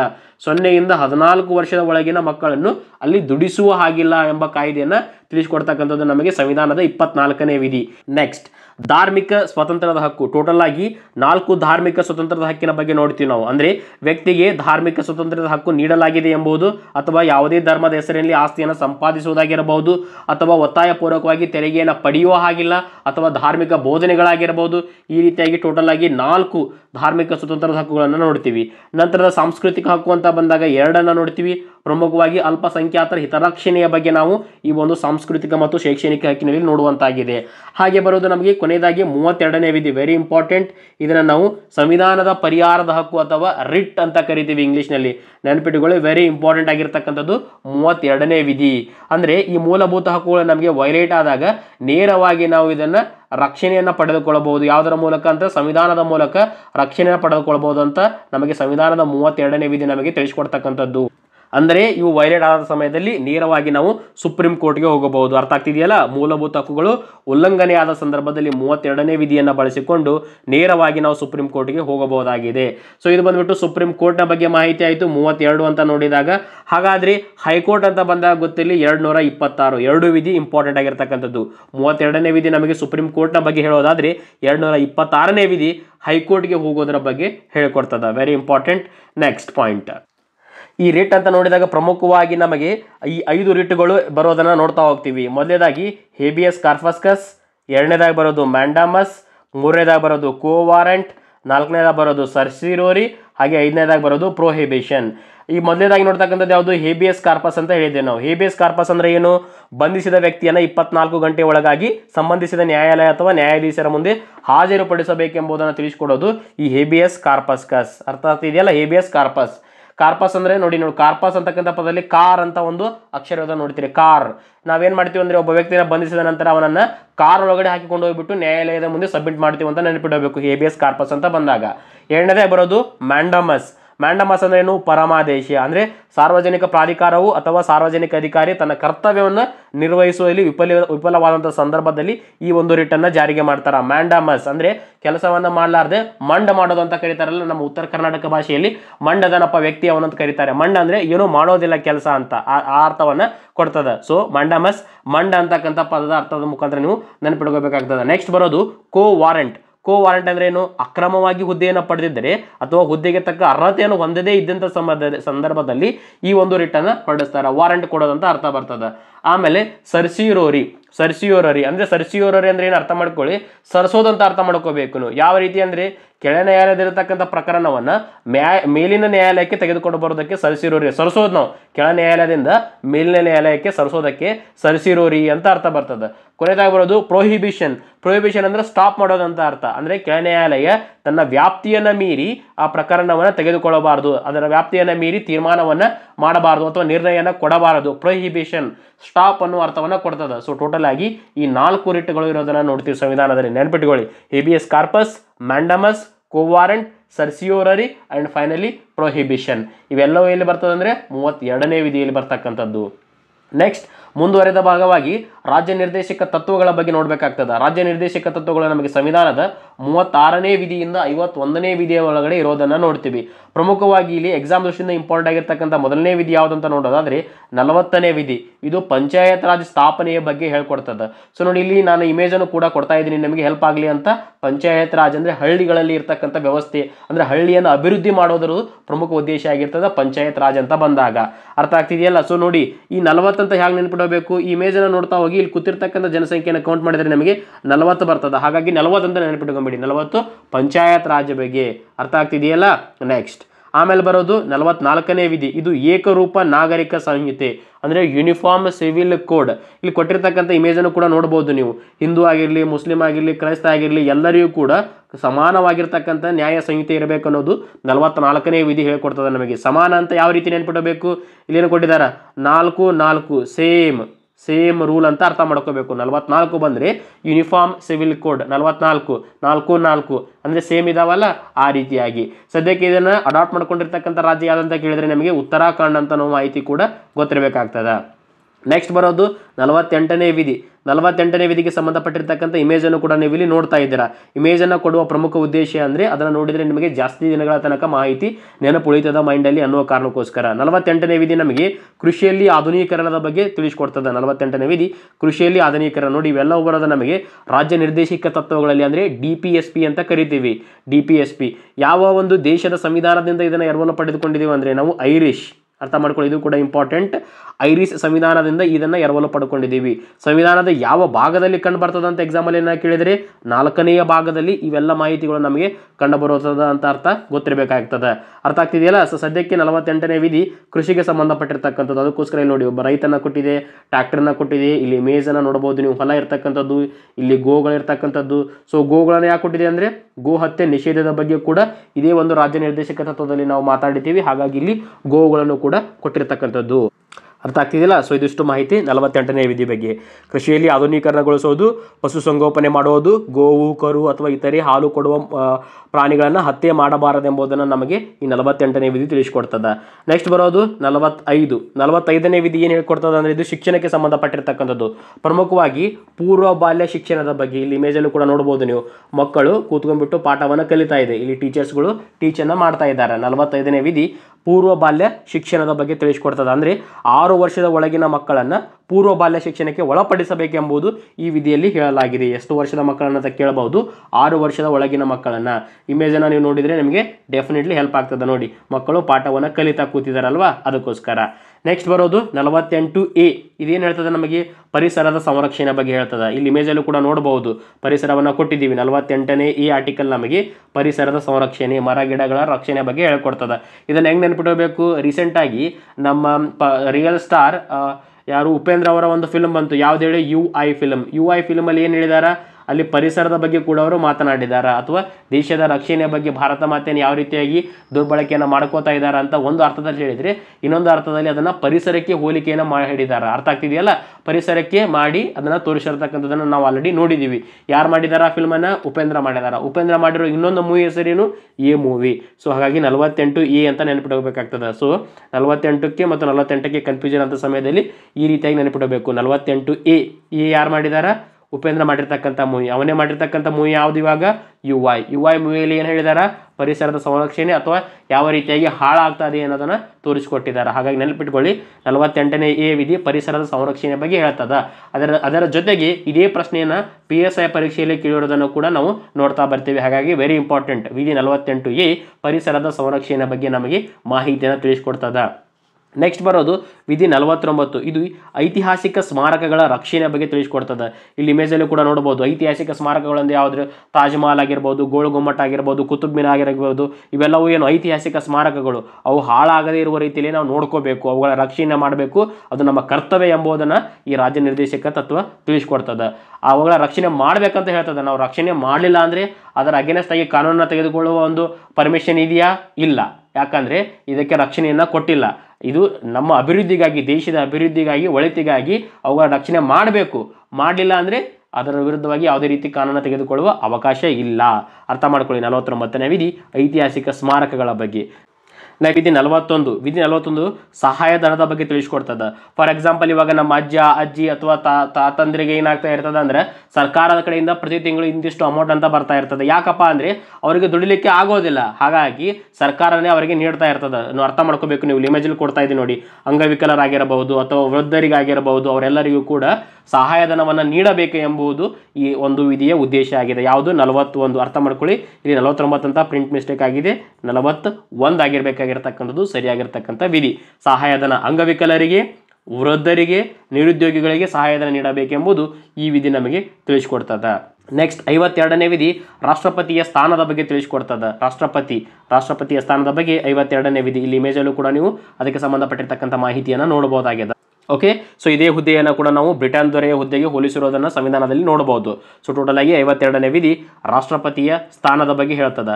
ಹಾಗಾದರೆ ಅದರ ಮುಂದುವರೆದ ಭಾಗವಾಗಿ 53ನೇ ವಿಧಿ ಕಾರ್ಯಾಂಗೀಯ ಅಧಿಕಾರಗಳು. ಓಕೆ, ರಾಷ್ಟ್ರಪತಿಯವರ ಕಾರ್ಯಾಂಗೀಯ ಅಧಿಕಾರದ ಕುರಿತು ಕಂಪ್ಲೀಟ್ ಆಗಿರ್ತಕ್ಕಂಥ ಮಾಹಿತಿಯನ್ನು ಕೊಡ್ತದೆ. ಅದರ ಜೊತೆಗೆ 54ನೇ ವಿಧಿಯ ಬಗ್ಗೆ ಎಕ್ಸಾಮಲ್ಲಿ ಕೇಳಬಹುದು. ಇದು ಚುನಾವಣೆಯ ಬಗ್ಗೆ ತಿಳಿಸ್ಕೊಡ್ತದೆ. ರಾಷ್ಟ್ರಪತಿಯವರ ಚುನಾವಣೆ ಯಾವ ರೀತಿಯಾಗಿ ನಡೀತದೆ? ಪರೋಕ್ಷ ಮತದಾನದ ಮೂಲಕ ನಡೀತದೆ. ಅರ್ಥ ಮಾಡ್ಕೊಳ್ಳಿ, ರಾಷ್ಟ್ರಪತಿಯವರ ಚುನಾವಣೆಯ ಬಗ್ಗೆ 54ನೇ ವಿಧಿ. ಹಾಗೆ 55ನೇ ಬಂತ ಅಂತ ನೋಡಿದಾಗ 55ನೇ ವಿಧಿ ಚುನಾವಣೆಯ ರೀತಿಯ ಬಗ್ಗೆ ತಿಳಿಸ್ಕೊಡ್ತದೆ. 56ನೇ ವಿಧಿ ಅವರ ಅಧಿಕಾರಾವಧಿ. ರಾಷ್ಟ್ರಪತಿಯವರ ಅಧಿಕಾರಾವಧಿ ಎಷ್ಟು? 5 ವರ್ಷಗಳು. ಅದನ್ನು ತಿಳಿಸ್ಕೊಡ್ತಕ್ಕಂಥ ವಿಧಿ 56. ಹಾಗಾದರೆ 57ನೇ ವಿಧಿ ಏನನ್ನ ತಿಳಿಸ್ಕೊಡ್ತದೆ? 57ನೇ ವಿಧಿ ಮರು ಚುನಾವಣೆಯ ಬಗ್ಗೆ. ರಾಷ್ಟ್ರಪತಿಯವರು ಎಷ್ಟು ಬಾರಿ ಮರು ಚುನಾವಣೆ ಆಗಬಹುದು ಅನ್ನೋ ಮಾಹಿತಿಯನ್ನು ತಿಳಿಸ್ಕೊಡ್ತಕ್ಕಂಥದ್ದು ಯಾವುದು? 57ನೇ ವಿಧಿ. ಅಮೆರಿಕ ಸಂವಿಧಾನದಲ್ಲಿ ಎಷ್ಟು ಸಲ ಅವರು ಮರು ಆಯ್ಕೆಯಾಗಬಹುದು? ಕೇವಲ 2 ಬಾರಿ ಮಾತ್ರ. ಆದರೆ ನಮ್ಮ ಭಾರತದಲ್ಲಿ ಆ ರೀತಿಯಾಗಿರ್ತಕ್ಕಂಥ ಎಕ್ಸಾಕ್ಟ್ ನಂಬರ್ಸ್ ಇಲ್ಲ. ಎಷ್ಟು ಬಾರಿ ಆದರೂ ಚುನಾವಣೆಯಲ್ಲಿ ಸ್ಪರ್ಧಿಸಬಹುದು, ಎಷ್ಟು ಬಾರಿ ಆದರೂ ಆಯ್ಕೆಯಾಗಬಹುದು. ಅಮೆರಿಕಾದಲ್ಲಿ ಕೇವಲ 2 ಬಾರಿ. ಅದೇ ರೀತಿಯಾಗಿ 58ನೇ ವಿಧಿ ಅಂತ ನೋಡಿದಾಗ ಅರ್ಹತೆಗಳು ಏನಪ್ಪ? ರಾಷ್ಟ್ರಪತಿ ಆಗಬೇಕಾಗಿತ್ತಂದರೆ ಸಿಂಪಲ್, ಫಸ್ಟ್ ಇಂಪಾರ್ಟೆಂಟ್ ಆಗಿರ್ತಕ್ಕಂಥದ್ದು ಅವರು ಭಾರತದ ಪ್ರಜೆ ಆಗಿರಬೇಕು. ಎರಡನೇದಾಗಿ ಬರ್ತಕ್ಕಂಥದ್ದು ಅವರಿಗೆ 35 ವರ್ಷ ವಯಸ್ಸಾಗಿರಬೇಕು, ಇಂಪಾರ್ಟೆಂಟ್. ಅಥವಾ ಮೂರನೇದಾಗಿ ಯಾವುದೇ ಲಾಭದಾಯಕ ಹುದ್ದೆಯನ್ನು ಹೊಂದಿರಬಾರದು. ಹಾಗೆ ಯಾವುದೇ ರೀತಿಯಾಗಿರ್ತಕ್ಕಂಥ ದಿವಾಳಿಕೋರನಾಗಿರಬಾರದು ಅಥವಾ ಬುದ್ಧಿಮಾಂದ್ಯನಾಗಿರಬಾರದು. ಹಾಗೆ ಮತದಾರ ಪಟ್ಟಿಯಲ್ಲಿ ಕಂಪಲ್ಸರಿಯಾಗಿ ಅವರ ಹೆಸರು ಇರಲೇಬೇಕು. ಮತದಾರ ಪಟ್ಟಿಯಲ್ಲಿ ಅವರ ಹೆಸರು ಇರಲಿಲ್ಲ ಅಂದರೆ ಆಗೋದಿಲ್ಲ. ಅದೇ ರೀತಿಯಾಗಿ ಲೋಕಸಭೆಯ ಸದಸ್ಯನಾಗಲು ಹೊಂದಿರುವ ಅರ್ಹತೆಯನ್ನು ಹೊಂದಿರತಕ್ಕದ್ದು, ಇಂಪಾರ್ಟೆಂಟ್. ಇವೆಲ್ಲವೂ ಎಲ್ಲಿ ನೋಡ್ತೀವಿ ನಾವು? 58ನೇ ವಿಧಿಯಲ್ಲಿ ನೋಡ್ತೀವಿ. ಏನು ಹೇಳ್ತದ 58ನೇ ವಿಧಿ? ರಾಷ್ಟ್ರಪತಿಯವರ ಅರ್ಹತೆ ಬಗ್ಗೆ ಹೇಳ್ತದ. Very important. ನೆಕ್ಸ್ಟ್ ಸ್ಲೈಡ್ ನೋಡಿ, 61ನೇ ವಿಧಿಗೆ ಬಂದ್ವಿ. 61ನೇ ವಿಧಿ ಏನು ಹೇಳ್ತದೆ ನಮಗೆ? ಮಹಾಭಿಯೋಗದ ಬಗ್ಗೆ. ಅಂದರೆ ರಾಷ್ಟ್ರಪತಿಯವರು ಸಂವಿಧಾನಾತ್ಮಕವಾಗಿ ಕಾರ್ಯವನ್ನು ನಿರ್ವಹಿಸುವಲ್ಲಿ ವಿಫಲವಾದರೆ ಅವರನ್ನು ಹೆಂಗೆ ಆ ಸ್ಥಾನದಿಂದ ಕೆಳಗಿಳಿಸಬೇಕನ್ನೋ ಮಾಹಿತಿಯನ್ನು ನಾವು 61ನೇ ವಿಧಿಯಲ್ಲಿ ನೋಡ್ತೀವಿ. ಇಂಗ್ಲೀಷಲ್ಲಿ ಇದಕ್ಕೆ ನಾವು ಇಂಪೀಚ್ಮೆಂಟ್ ಅಂತ ಹೇಳ್ತೀವಿ. ಅದಕ್ಕೆ ಸಂಬಂಧಪಟ್ಟಿರ್ತಕ್ಕಂಥ ಇಮೇಜನ್ನು ಕೂಡ ನಾವಿಲ್ಲಿ ನೋಡ್ಬೋದಾಗಿದೆ. ಈ ಪದವನ್ನು ಮಹಾಭಿಯೋಗ ಎಂಬ ಪದವನ್ನು ಎಲ್ಲಿಂದ ಎರವಲು ಪಡೆದುಕೊಂಡಿದ್ದೀವಿ ಅಂದರೆ ಅಮೆರಿಕ ಸಂವಿಧಾನದಿಂದ ಪಡೆದುಕೊಂಡಿರ್ತಕ್ಕಂಥದ್ದು. ಅರ್ಥ ಮಾಡ್ಕೊಳ್ಳಿ, 61ನೇ ವಿಧಿ ರಾಷ್ಟ್ರಪತಿಯವರ ಮಹಾಭಿಯೋಗದ ಬಗ್ಗೆ. ಹಾಗಾದರೆ 60ನೇ ವಿಧಿ ಏನು ಹೇಳ್ತದೆ? 60ನೇ ವಿಧಿಯನ್ನು ಬಿಟ್ಟವಲ್ಲ ನಾವು. 60ನೇ ವಿಧಿ ರಾಷ್ಟ್ರಪತಿಯವರಿಗೆ ಪ್ರಮಾಣ ವಚನವನ್ನು ಯಾರು ಬೋಧಿಸುತ್ತಾರೆ ಎಂಬುದರ ಮಾಹಿತಿಯನ್ನು ತಿಳಿಸ್ಕೊಡ್ತದೆ. ಅರ್ಥ ಮಾಡ್ಕೊಳ್ಳಿ, 60ನೇ ವಿಧಿಯಲ್ಲಿ ರಾಷ್ಟ್ರಪತಿಯವರ ಪ್ರಮಾಣ ವಚನ ಯಾರು ಮಾಡ್ತಾರೆ? ಪ್ರಮಾಣ ವಚನ ಅಂತ ನೋಡೋದಾದರೆ ಸುಪ್ರೀಂ ಕೋರ್ಟ್ನ ಮುಖ್ಯ ನ್ಯಾಯಾಧೀಶರು. ಸುಪ್ರೀಂ ಕೋರ್ಟ್ನ ಮುಖ್ಯ ನ್ಯಾಯಾಧೀಶರು ಪ್ರಮಾಣ ವಚನವನ್ನು ನೀಡ್ತಕ್ಕಂಥದ್ದು ರಾಷ್ಟ್ರಪತಿಯವರಿಗೆ. ವೆರಿ ಇಂಪಾರ್ಟೆಂಟ್ ಆಗಿರ್ತಕ್ಕಂಥ ವಿಧಿ 60. ನೋಡಿ, ನಾವಿವಾಗ 50ನೇ ವಿಧಿಯಿಂದ ಆರಂಭಗೊಂಡು 61ನೇ ವಿಧಿಯ ತನಕ ಎಲ್ಲವನ್ನು ಕೂಡ ಕವರ್ ಮಾಡಿದ್ವಿ. ಪ್ರಮುಖವಾಗಿ 52ನೇ ವಿಧಿ ರಾಷ್ಟ್ರಪತಿಯವರ ಬಗ್ಗೆ ಹೇಳ್ತದೆ, ಇಂಪಾರ್ಟೆಂಟ್ ಕೇಳ್ತಾರೆ. ಹಾಗೆ ಅವರ ಪ್ರಮಾಣ ವಚನ ಅಂತ ಬಂದಾಗ 60ನೇ ವಿಧಿ ಅಂತ ನೆನಪಿಟ್ಟುಕೊಳ್ಳಿ. 61ನೇ ವಿಧಿ ಅಂತ ಬಂದಾಗ ರಾಷ್ಟ್ರಪತಿಯವರ ಮಹಾಭಿಯೋಗದ ಬಗ್ಗೆ ಕೇಳ್ತಾರ. ಇಂಪಾರ್ಟೆಂಟ್ ಈ ಎಲ್ಲ ಮಾಹಿತಿಗಳು ಕೂಡ. ನೆಕ್ಸ್ಟ್ 64ನೇ ವಿಧಿಯು ರಾಜ್ಯಸಭೆಯ ಸಭಾಪತಿಗಳ ಬಗ್ಗೆ ತಿಳಿಸ್ಕೊಡ್ತದೆ. 64ನೇ ವಿಧಿಯು ರಾಜ್ಯಸಭೆಯ ಸಭಾಪತಿಗಳು. ಸೊ ಒಂದು ಪಾಯಿಂಟ್ ಗೊತ್ತಾಯಿತು ನಮಗೆ, 61ನೇ ವಿಧಿಯಲ್ಲಿ ಮಹಾಭಿಯೋಗ ಆಗ್ತದ ಅಂತೇಳಿ. ಸಪೋಸ್ ಅವ್ರು ಹೋದ್ರಪ್ಪ, ಪ್ಲೇಸಿಂದ ಕೆಳಗಿಳಿದ್ರು, ಹಾಗಾದ್ರೆ ಏನಾಯಿತು? ಹುದ್ದೆ ಖಾಲಿ ಆಯಿತು. ಹುದ್ದೆ ಖಾಲಿಯಾದ ನಂತರ ಚುನಾವಣೆ ನಡೆಸತಕ್ಕದ್ದು ಅಥವಾ ನಡೆಸಬಾರದು, ಆ ಎಲ್ಲ ಮಾಹಿತಿಯನ್ನು ಎಲ್ಲಿ ಡಿಸ್ಕಸ್ ಮಾಡ್ತೀವಿ ಅಂದರೆ ನಾವು 62ನೇ ವಿಧಿಯಲ್ಲಿ ಡಿಸ್ಕಸ್ ಮಾಡ್ತೀವಿ. ರಾಷ್ಟ್ರಪತಿಯ ಹುದ್ದೆ ಖಾಲಿಯಾದಾಗ ಅಥವಾ ಅವರ ಸ್ಥಾನವನ್ನು ಉಪರಾಷ್ಟ್ರಪತಿಯವರು ತುಂಬಬೇಕೆಂಬಂಥ ಮಾಹಿತಿಯನ್ನು 62ನೇ ವಿಧಿಯಲ್ಲಿ ನೋಡ್ತೀವಿ. ನೆಕ್ಸ್ಟ್ ಬರೋದು 63ನೇದು. ಇದು ನಮಗೆ ಉಪರಾಷ್ಟ್ರಪತಿಯ ಬಗ್ಗೆ ತಿಳಿಸ್ಕೊಡ್ತದೆ. 52 ರಾಷ್ಟ್ರಪತಿಯ ಬಗ್ಗೆ ತಿಳಿಸ್ಕೊಡ್ತದಲ್ಲ, ಹಾಗೆ ನೋಡಿ 52 ರಾಷ್ಟ್ರಪತಿ, ಇದಕ್ಕೆ +1 ಆ್ಯಡ್ ಮಾಡಿ, 2 1 3 5 1 6. ಸೊ 63ನೇ ವಿಧಿ ನಮಗೆ ಉಪರಾಷ್ಟ್ರಪತಿಯ ಬಗ್ಗೆ ತಿಳಿಸ್ಕೊಡ್ತದೆ. ಅದೇ ಒಂದು ಉಪರಾಷ್ಟ್ರಪತಿಯು ರಾಜ್ಯಸಭೆಯ ಸಭಾಪತಿಗಳಾಗಿರ್ತಾರೆ ಅನ್ನೋ ಮಾಹಿತಿಯನ್ನು ಕೂಡ ತಿಳಿಸ್ಕೊಡ್ತದೆ. ನಮಗೆ ಹೆಂಗೆ ಲೋಕಸಭೆಯಲ್ಲಿ ಸಭಾಪತಿಗಳು ಅಂತ ಸಪರೇಟ್ ಒಬ್ಬ ವ್ಯಕ್ತಿಯನ್ನು ಆಯ್ಕೆ ಮಾಡ್ತೀವಲ್ಲ, ಅದೇ ರೀತಿಯಾಗಿ ರಾಜ್ಯಸಭೆ ಅಂತ ಬಂದಾಗ ರಾಜ್ಯಸಭೆಯ ಸಭಾಪತಿಗಳು ಯಾವಾಗಲೂ ಯಾರಾಗಿರ್ತಾರೆ ಅಂತ ನೋಡೋದಾದ್ರೆ ಉಪರಾಷ್ಟ್ರಪತಿಗಳೇ ಆಗಿರ್ತಾರ. ರಾಜ್ಯಸಭೆಯ ಸಭಾಪತಿಗಳು ಯಾವಾಗಲೂ ಉಪರಾಷ್ಟ್ರಪತಿಗಳೇ ಆಗಿರ್ತಾರೆ. ಈ ವಿಧಿ ಯಾವ್ದು ಹೇಳ್ತದೆ ಅಂದರೆ 64ನೇ ವಿಧಿ ಈ ಮಾಹಿತಿಯನ್ನು ನಮಗೆ ತಿಳಿಸ್ಕೊಡ್ತಕ್ಕಂಥದ್ದು. ನೆಕ್ಸ್ಟ್ ಇದರ ಜೊತೆಗೆ +1 ಆ್ಯಡ್ ಮಾಡಿದರೆ 65ನೇ ವಿಧಿ. 65ನೇ ವಿಧಿ ಅಂತ ನೋಡೋದಾದರೆ ರಾಷ್ಟ್ರಪತಿಯ ಹುದ್ದೆಯ ಸ್ಥಾನವನ್ನು ಇವರು ತುಂಬ್ತಾರೆ. ಅಂದರೆ ಇದರ ಅನ್ವಯ ರಾಷ್ಟ್ರಪತಿಯ ಹುದ್ದೆ ಖಾಲಿ ಆದಾಗ ಅವರ ಸ್ಥಾನವನ್ನು ಉಪರಾಷ್ಟ್ರಪತಿಗಳು ತುಂಬ್ತಾರಂತ ನಮಗೆ 65ನೇ ವಿಧಿಯಲ್ಲಿ ತಿಳಿಸ್ಕೊಡ್ತದೆ. 66ನೇ ವಿಧಿ ಉಪರಾಷ್ಟ್ರಪತಿಗಳ ಚುನಾವಣೆಯ ಬಗ್ಗೆ. 67ನೇ ವಿಧಿ ಅವರ ಅವಧಿಯ ಬಗ್ಗೆ. ಎಷ್ಟು ವರ್ಷ ಇರ್ತಾರೆ? ಅವರು ಕೂಡ 5 ವರ್ಷ ಇರ್ತಾರ. ಅರ್ಥ ಮಾಡ್ಕೋಬೇಕು, ಇವೆಲ್ಲವೂ ಕೂಡ ಇಂಪಾರ್ಟೆಂಟ್. ನೆಕ್ಸ್ಟ್ ನೋಡಿದ್ವಿ ನಾವು 60ನೇ ವಿಧಿ ಅಂತ ಬಂದಾಗ ರಾಷ್ಟ್ರಪತಿಯವರ ಪ್ರಮಾಣ ವಚನ ಅಂತ ನೋಡಿದ್ದೀವಿ. ಅದೇ ರೀತಿಯಾಗಿ ಉಪರಾಷ್ಟ್ರಪತಿಯವರು ಅಂತ ಬಂದಾಗ 69ನೇ ವಿಧಿಯು ಅದರ ಬಗ್ಗೆ ಮಾತನಾಡುತ್ತದೆ ಅಂತ ಗೊತ್ತಾಗಬೇಕು. ಉಪರಾಷ್ಟ್ರಪತಿ ಅವರಿಗೆ ಪ್ರಮಾಣ ವಚನವನ್ನು ಯಾರು ಬೋಧಿಸ್ತಾರ ಅಂತ ಕೇಳಿದರೆ ರಾಷ್ಟ್ರಪತಿಗಳು ಬೋಧಿಸ್ತಾರ. ಉಪರಾಷ್ಟ್ರಪತಿಗೆ ಪ್ರಮಾಣ ವಚನವನ್ನು ರಾಷ್ಟ್ರಪತಿಗಳು. ಹಾಗಾದರೆ ರಾಷ್ಟ್ರಪತಿಗಳಿಗೆ ಯಾರು ಬೋಧಿಸ್ತಾರ? ಸುಪ್ರೀಂ ಕೋರ್ಟ್ನ ಮುಖ್ಯ ನ್ಯಾಯಾಧೀಶರು ಬೋಧಿಸ್ತಾರ ಅಂತ ನಮಗೆಲ್ಲರಿಗೂ ಆಲ್ರೆಡಿ ಗೊತ್ತಾಗಿರ್ತಕ್ಕಂಥ ಮಾಹಿತಿ. ನೆಕ್ಸ್ಟ್ ಹೋಗೋಣ 72ನೇ ವಿಧಿ. ಇದು ಕ್ಷಮಾದಾನದ ಅಧಿಕಾರ, ಪಾರ್ಡನಿಂಗ್ ಪವರ್ ಬಗ್ಗೆ ತಿಳಿಸ್ಕೊಡ್ತದೆ. Pardoning power. ಸೊ ಇಲ್ಲಿ ನೋಡಿ, ಪಾರ್ಡನಿಂಗ್ ಪವರ್ 72 ನಮಗೆ ಇದೇನಾಗ್ತಾ ಇದೆ ಅಂದರೆ ಸೆಂಟ್ರಲಲ್ಲಿ ಮಾತಾಡ್ತಾ ಇದೀವಿ ನಾವು. ಹಾಗಾದರೆ ಗವರ್ನರ್ ಅವರಿಗೂ ಕೂಡ ಪಾರ್ಡನಿಂಗ್ ಪವರ್ ಇರಬಹುದಲ್ಲ? ಅದನ್ನು ಯಾವ ಒಂದು ವಿಧಿ ತಿಳಿಸ್ಕೊಡ್ತದೆ ಅದನ್ನು ಕೂಡ ನಾವು ಮುಂದೆ ನೋಡ್ತಾ ಹೋಗ್ತೀವಿ. ಅರ್ಥ ಆಗ್ತಿದೆಯಲ್ಲ? ಸದ್ಯಕ್ಕೆ 72ನೇ ವಿಧಿ ಅಂತ ಬಂದಾಗ ಕ್ಷಮಾದಾನದ ಅಧಿಕಾರವನ್ನು ನಾವು ನೋಡ್ಬೋದಾಗ್ಯದ. Next slide. ಈ ವಿಧಿ 76 ಹೇಳ್ತದ ಅಟಾರ್ನಿ ಜನರಲ್ ಅವರ ಬಗ್ಗೆ ಮಾಹಿತಿಯನ್ನು ತಿಳಿಸ್ಕೊಡ್ತದೆ. ಇಲ್ಲಿ ಇಮೇಜಲ್ಲೂ ಕೂಡ ನೋಡ್ಬೋದು ನೀವು. Article 76 it talks about constitution of India, particularly attorney general of India. So ಏನಪ್ಪ ಅಟಾರ್ನಿ ಜನರಲ್, ಇವ್ರ ಬಗ್ಗೆ ಏನನ್ನ ತಿಳ್ಕೊಬೇಕು ಎಕ್ಸಾಮ್ ದೃಷ್ಟಿಯಿಂದ? Let me discuss all about that. ಮೊದಲೇ ಪಾಯಿಂಟ್ ಅದ್ರ ಬಗ್ಗೆ ಅರ್ಥ ಮಾಡ್ಕೋಬೇಕಾಗಿರ್ತಕ್ಕಂಥದ್ದು ಏನಪ್ಪಾ ಅಂದರೆ, he is the highest law officer in the country. ಕೇಳ್ತಾರ, who is the highest law officer in the country ಅಂತ ಗೊತ್ತಿರಬೇಕು. The attorney general is the highest law officer in the country. ಅವ್ರ ಬಗ್ಗೆ ಯಾವ ವಿಧಿಯಲ್ಲಿ ಮಾತಾಡ್ತೀವಿ ಅಂದರೆ 76ನೇ ವಿಧಿಯಲ್ಲಿ ಮಾತಾಡ್ತಕ್ಕಂಥದ್ದು. Next, the attorney general of India must be a person who is qualified to be appointed as a judge of the Supreme Court. ಅಂದರೆ judge of the Supreme Court ಆಗುವ ಅರ್ಹತೆಯನ್ನು ಯಾರು ಹೊಂದಿರ್ತಾರಲ್ಲ ಅವರನ್ನ ಮಾತ್ರ ನಾವು ಅಟಾರ್ನಿ ಜನರಲ್ ಆಫ್ ಇಂಡಿಯಾ ಅಂತ ಮಾಡ್ಬೋದಾಗಿದೆ. ಹಾಗಾದರೆ ಇವರ ಟರ್ಮ್ ಎಷ್ಟು ವರ್ಷಗಳ ಅಥವಾ ಎಷ್ಟು ಅವಧಿಯವರೆಗೆ ಇವರು ಈ ಹುದ್ದೆಯಲ್ಲಿ ಇರಬೇಕು? ಸಂವಿಧಾನದಲ್ಲಿ ಅದು ಯಾವುದೇ ರೀತಿಯಾಗಿರ್ತಕ್ಕಂಥ ಎಕ್ಸಾಕ್ಟ್ ನಂಬರನ್ನು ಮೆನ್ಷನ್ ಮಾಡಿಲ್ಲ. It is not fixed. 6 ವರ್ಷ 5 ವರ್ಷ ಆ ರೀತಿ ಏನಿಲ್ಲ. It is not fixed. ಅರ್ಥ ಮಾಡ್ಕೊಳ್ಳಿ, ಈ ಪಾಯಿಂಟ್ ಇಂಪಾರ್ಟೆಂಟ್ ಆಗಿರ್ತದೆ. The term of office of the attorney general is not fixed by the constitution. Very important point. ಓಕೆನಾ? ನೆಕ್ಸ್ಟ್ ಮುಂದಿನ ಸ್ಲೈಡ್. ಸೊ ಇಲ್ಲಿ ಇನ್ನೊಂದು ಮಾಹಿತಿ ನೆನಪಿಟ್ಟುಕೊಳ್ಳಿ. 76ನೇ ವಿಧಿ ಅಟಾರ್ನಿ ಜನರಲ್ ಆಫ್ ಇಂಡಿಯಾ ಬಗ್ಗೆ ಮಾತಾಡಿದ್ರೆ advocate general of the state, ಇದು ಬಂದ್ಬಿಟ್ಟು ಸೆಂಟ್ರಲ್ ಆಯಿತು. ಸ್ಟೇಟ್ ಅಂತ ನೋಡಿದಾಗ ಅಡ್ವೊಕೇಟ್ ಜನರಲ್ ಅಂತ ಬರ್ತಾರೆ. ಅವರ ವಿಧಿ ಬಂದ್ಬಿಟ್ಟು 165. ಹೆಂಗೆ ನೆನಪಿಟ್ಟಬೇಕು? ಇಲ್ಲಿ -1 ಮಾಡ್ತಾ ಹೋಗಿ. 6ರಲ್ಲಿ 1 ಆದ್ರೆ 5, 7ರಲ್ಲಿ 1 ಆದ್ರೆ 6. ಏನು ಮೈನಸ್ ಮಾಡಿದ್ವಿ ನಾವು? 1 ಮೈನಸ್ ಮಾಡಿದ್ವಿ. ಸೊ 165ನೇ ವಿಧಿ ನಮಗೆ ಅಡ್ವೊಕೇಟ್ ಜನರಲ್ ಆಫ್ ಸ್ಟೇಟ್ನ ಬಗ್ಗೆ ಮಾಹಿತಿಯನ್ನು ಕೊಡ್ತಕ್ಕಂಥದ್ದು. He is the highest law officer state ಅಂತ ನೋಡ್ತಾ ಹೋದಾಗ ನಾವು. ಅರ್ಥ ಆಗ್ತಿದೆಯಲ್ಲ? Very important. Next, attorney general of India is not a member of the cabinet. ಅರ್ಥ ಮಾಡ್ಕೊಳ್ಳಿ, ಈ point important. Not a member of cabinet ಕೇಳ್ತಾರೆ. ಈಸ್ ಈ part of member of a cabinet or not ಅಂತ ಹೇಳಿ. ಸೊ ನೀವು ಹೇಳಬೇಕು no, he is not a member of the cabinet. Next ಇನ್ನೊಂದು important point, he has the right to speak in either house. ರಾಜ್ಯಸಭೆಯಲ್ಲಾಗಿರ್ಬೋದು ಅಥವಾ ಲೋಕಸಭೆಯಲ್ಲಾಗಿರ್ಬೋದು ಆ ವ್ಯಕ್ತಿಗೆ ಮಾತನಾಡುವ ಸ್ವತಂತ್ರ ಇದೆ. ಅಟಾರ್ನಿ ಜನರಲ್ಗೆ he has the right to speak but he don't have a right to vote ಮಾಡುವ ಸ್ವತಂತ್ರ ಇಲ್ಲ. ಈ ಪಾಯಿಂಟ್ ಕೂಡ important. He don't have a right to vote but he can speak. ಓಕೆನಾ? ನೆಕ್ಸ್ಟ್ ಮುಂದೆ ಹೋಗೋಣ. 123ನೇ ವಿಧಿ. ಇದು ನಮಗೆ ಸುಗ್ರೀವಾಜ್ಞೆ ಅಂದರೆ ಆರ್ಡಿನೆನ್ಸ್ ಬಗ್ಗೆ ಹೇಳ್ಕೊಡ್ತಕ್ಕಂಥದ್ದು. 123ನೇ ವಿಧಿ ನಮಗೆ ಸುಗ್ರೀವಾಜ್ಞೆ ಬಗ್ಗೆ. ನಂತರ ಹೋಗೋಣ 124. ಇದು ಸುಪ್ರೀಂ ಕೋರ್ಟ್ ಸ್ಥಾಪನೆಯ ಬಗ್ಗೆ. ನೀವು ಇಮೇಜಲ್ಲೂ ಕೂಡ ನೋಡ್ಬೋದು. ಸುಪ್ರೀಂ ಕೋರ್ಟ್ ಸ್ಥಾಪನೆಯ ಬಗ್ಗೆ ನಮಗೆ 124ನೇ ವಿಧಿ ಹೇಳ್ಕೊಡ್ತದೆ. ಹಾಗಾದರೆ ಈ 124ನೇ ವಿಧಿ ಸುಪ್ರೀಂ ಕೋರ್ಟ್ ಆದರೆ ನಂತರ ಬರ್ತಕ್ಕಂಥ ಎಲ್ಲ ವಿಧಿಗಳು ಸುಪ್ರೀಂ ಕೋರ್ಟ್ ರಿಲೇಟೆಡ್ ಇರ್ತವೆ ಕೆಲವೊಂದಿಷ್ಟು. ಅವುಗಳನ್ನು ಯಾವ ರೀತಿಯಾಗಿ ನೆನಪಿಡಬೇಕು? ಒಂದು ಟ್ರಿಕ್ಕನ್ನು ಕೊಡ್ತೀನಿ, ಅಷ್ಟು ನೆನಪಿಟ್ರೆ ಸಾಕು. ನೀವು ಈ ಸುಪ್ರೀಂ ಕೋರ್ಟ್ಗೆ ಸಂಬಂಧಪಟ್ಟಿರ್ತಕ್ಕಂಥ ಎಲ್ಲ ವಿಧಿಗಳನ್ನು ಈಸಿಯಾಗಿ ನೆನಪಿಟ್ಕೋಬಹುದು. ಏನಪ್ಪಾ ಅದು trick? Let's get into that. So ಮೊದಲದಾಗಿ ನೋಡಿ, ಇಲ್ಲಿ ನಾವೇನು ಮಾತಾಡ್ತಾ ಇದ್ದೀವಿ? ಸುಪ್ರೀಂ ಕೋರ್ಟ್ ಸ್ಥಾಪನೆ. 1ನೇ ವರ್ಡ್ ನೆನಪಿಟ್ಕೊಳ್ಳಿ. ಎಸ್ ಅಂದ್ರೆ ಏನು? ಸುಪ್ರೀಂ ಕೋರ್ಟ್ನ ಸ್ಥಾಪನೆ ಬಗ್ಗೆ ಅದು ಹೇಳ್ತಕ್ಕಂಥದ್ದು. 124. ಹಾಗಾದರೆ 125ನೇ ವಿಧಿ ಏನಾದ್ರು ಹೇಳ್ಕೊಡ್ತದೆ? ಅದರ ನೆಕ್ಸ್ಟ್ ಬರ್ತಕ್ಕಂಥದ್ದು salaries and allowance. Okay, salaries and allowance. ನಾನು ಇವಾಗ ಏನು ಮಾಡ್ತೀನಿ?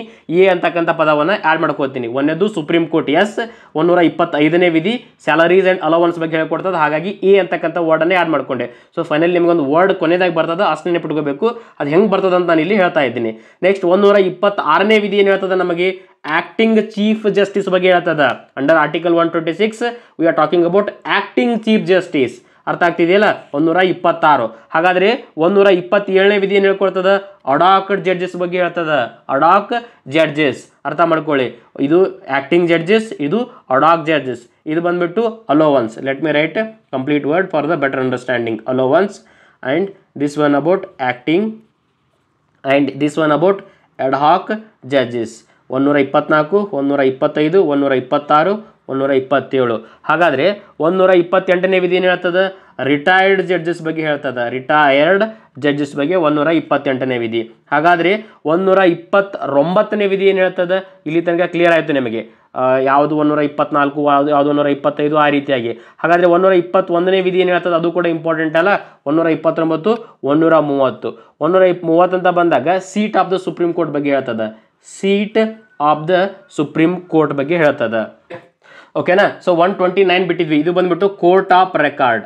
Court of record. ಸೊ ಈ ಒಂದು ಆರ್ಡ್ರನ್ನು ನೋಡ್ತಾ ಹೋಗಿ. ಇದು ಬಂದ್ಬಿಟ್ಟು Supreme Court, allowance, acting judges, ad hoc judges, retiring judges and court of record. ಈ ಮೊದಲನೇ ಅಕ್ಷರಗಳನ್ನು ನೋಡ್ತಾ ಹೋಗಿ ನೀವು SAARC. ಸೊ ಇದು ನೋಡಿದಾಗ ಏನಂತ ನೆನಪಾಗುತ್ತೆ ನಿಮಗೆ, ಸಾರ್ಕ್ ಅಂತ ನೆನಪಿಟ್ಕೋಬಹುದಲ್ಲ ನೀವು. ಎಸ್, ಏನಂತ ನೆನಪಿಟ್ಕೋಬಹುದು, ಸಾರ್ಕ್. ಸಾರ್ಕ್ ಅಂತಕ್ಕಂಥ ಒಂದೇ ಒಂದು ಪದವನ್ನು ನೆನಪಿಟ್ರೆ ಕಂಪ್ಲೀಟ್ ಆಗಿ ಸುಪ್ರೀಂ ಕೋರ್ಟ್ನ ಬಗ್ಗೆ ಎಲ್ಲವೂ ನೆನಪುಳಿತದೆ. ಸೊ ಎಷ್ಟಲ್ಲಿ ರಿಪೀಟ್ ಆಗಿದೆ, 1 2 3 ಎ ಕ್ಯೂಬ್. ಸೊ ಇಷ್ಟು ನೆನಪಿಟ್ಕೊಂಡ್ರೆ ಮುಗಿದೋಯ್ತು. ನೀವು ಸಾರ್ಕ್ ಅಂತ ಬರ್ಕೊಂಡ್ಬಿಟ್ಟು ಎ ಕ್ಯೂಬ್ ಅಂತ ಮಾಡಿದರೆ ಕಂಪ್ಲೀಟ್ ಆಗಿ 124ನೇ ವಿಧಿಯಿಂದ 129ನೇ ವಿಧಿ ತನಕ ಕಂಪ್ಲೀಟ್ ಆಗಿ ಬಂದ್ಬಿಡ್ತು. ಓಕೆನಾ. ಟ್ರಿಕ್ ಅರ್ಥ ಆಯ್ತಲ್ಲ. ಸಾರ್ಕ್ ಕನ್ನಡದಲ್ಲಿ ಬೇಕಾದ್ರೆ ಅದನ್ನು ಕೂಡ ಬರ್ಕೊಂಬಿಡಿ. ಇಂಗ್ಲೀಷಲ್ಲಿ ಸ್ಪೆಲ್ಲಿಂಗ್ ಇಂಪಾರ್ಟೆಂಟ್ ಆಗ್ತದೆ. Let me right it again. SARC. ಈ ಮೇಲೆ 3 ಬರಿಬೇಕು, ಯಾಕಂದರೆ 3 ರಿಪೀಟ್ ಆಗ್ತದೆ ಅಲ್ಲಿ. Ad hoc, acting, allowance. ಅರ್ಥ ಆಗ್ತಿದೆಯಲ್ಲ. ಸೊ ಇಷ್ಟು ಗೊತ್ತಾಯ್ತು ಅಂದರೆ ನಿಮಗೆ ಕಂಪ್ಲೀಟ್ ಆಗಿ ಕ್ಲಿಯರ್ ಆಗ್ತದೆ. 130 ಏನು ಹೇಳ್ತದೆ ಅಂತ ಹೇಳಿದೆ ನಾನು, seat of the Supreme court. Under article 130 the constitution declares Delhi as the seat of the Supreme court ಅಂತ ನಿಮ್ಗೆ ಗೊತ್ತಿರಬೇಕಾಗಿರ್ತಕ್ಕಂಥದ್ದು. ಅರ್ಥ ಆಗ್ತಿದೆಯಲ್ಲ.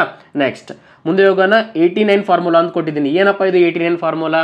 ಸೊ ಕೆಲವೊಂದಿಷ್ಟು ವಿಧಿಗಳು ಯಾವ ರೀತಿಯಾಗಿದ್ದಾವೆ ಅಂದರೆ, ಒಂದು ವಿಧಿಗೆ 89ನೇ ವಿಧಿ ಕೊಡಿಸಿದ್ರೆ ನೆಕ್ಸ್ಟ್ ವಿಧಿ ಸಿಗ್ತದೆ. ಅಂದರೆ ಫಸ್ಟ್ ಸೆಟ್ ಆಫ್ ವಿಧಿಗಳು ನಮಗೆ ಸೆಂಟ್ರಲ್ ಗೌರ್ಮೆಂಟ್ ಬಗ್ಗೆ ಮಾತಾಡ್ತಾ ಇದ್ರಿ. ನೆಕ್ಸ್ಟ್ ಸೆಟ್ ಆಫ್ ವಿಧಿಗಳು 89ನ ಕುಡಿಸಿದಾಗ ಸ್ಟೇಟ್ ಬಗ್ಗೆ ಮಾತಾಡ್ತಾವೆ. ಅವು ಕೂಡ ಇಂಪಾರ್ಟೆಂಟ್ ಅಲ್ಲ. ಸೊ ಈ 89 ಫಾರ್ಮುಲಾ ಮುಖಾಂತರ ಅವುಗಳನ್ನು ಈಸಿಯಾಗಿ ನೆನ್ಪಿಟ್ಕೋಬಹುದು. ಯಾವ್ಯಾವುದದು ಇಲ್ಲಿ ಲಿಸ್ಟ್ ಮಾಡ್ತಾ ಹೋಗ್ತೀವಿ ನಾವು ಅವುಗಳ ಬಗ್ಗೆ. ಓಕೆ.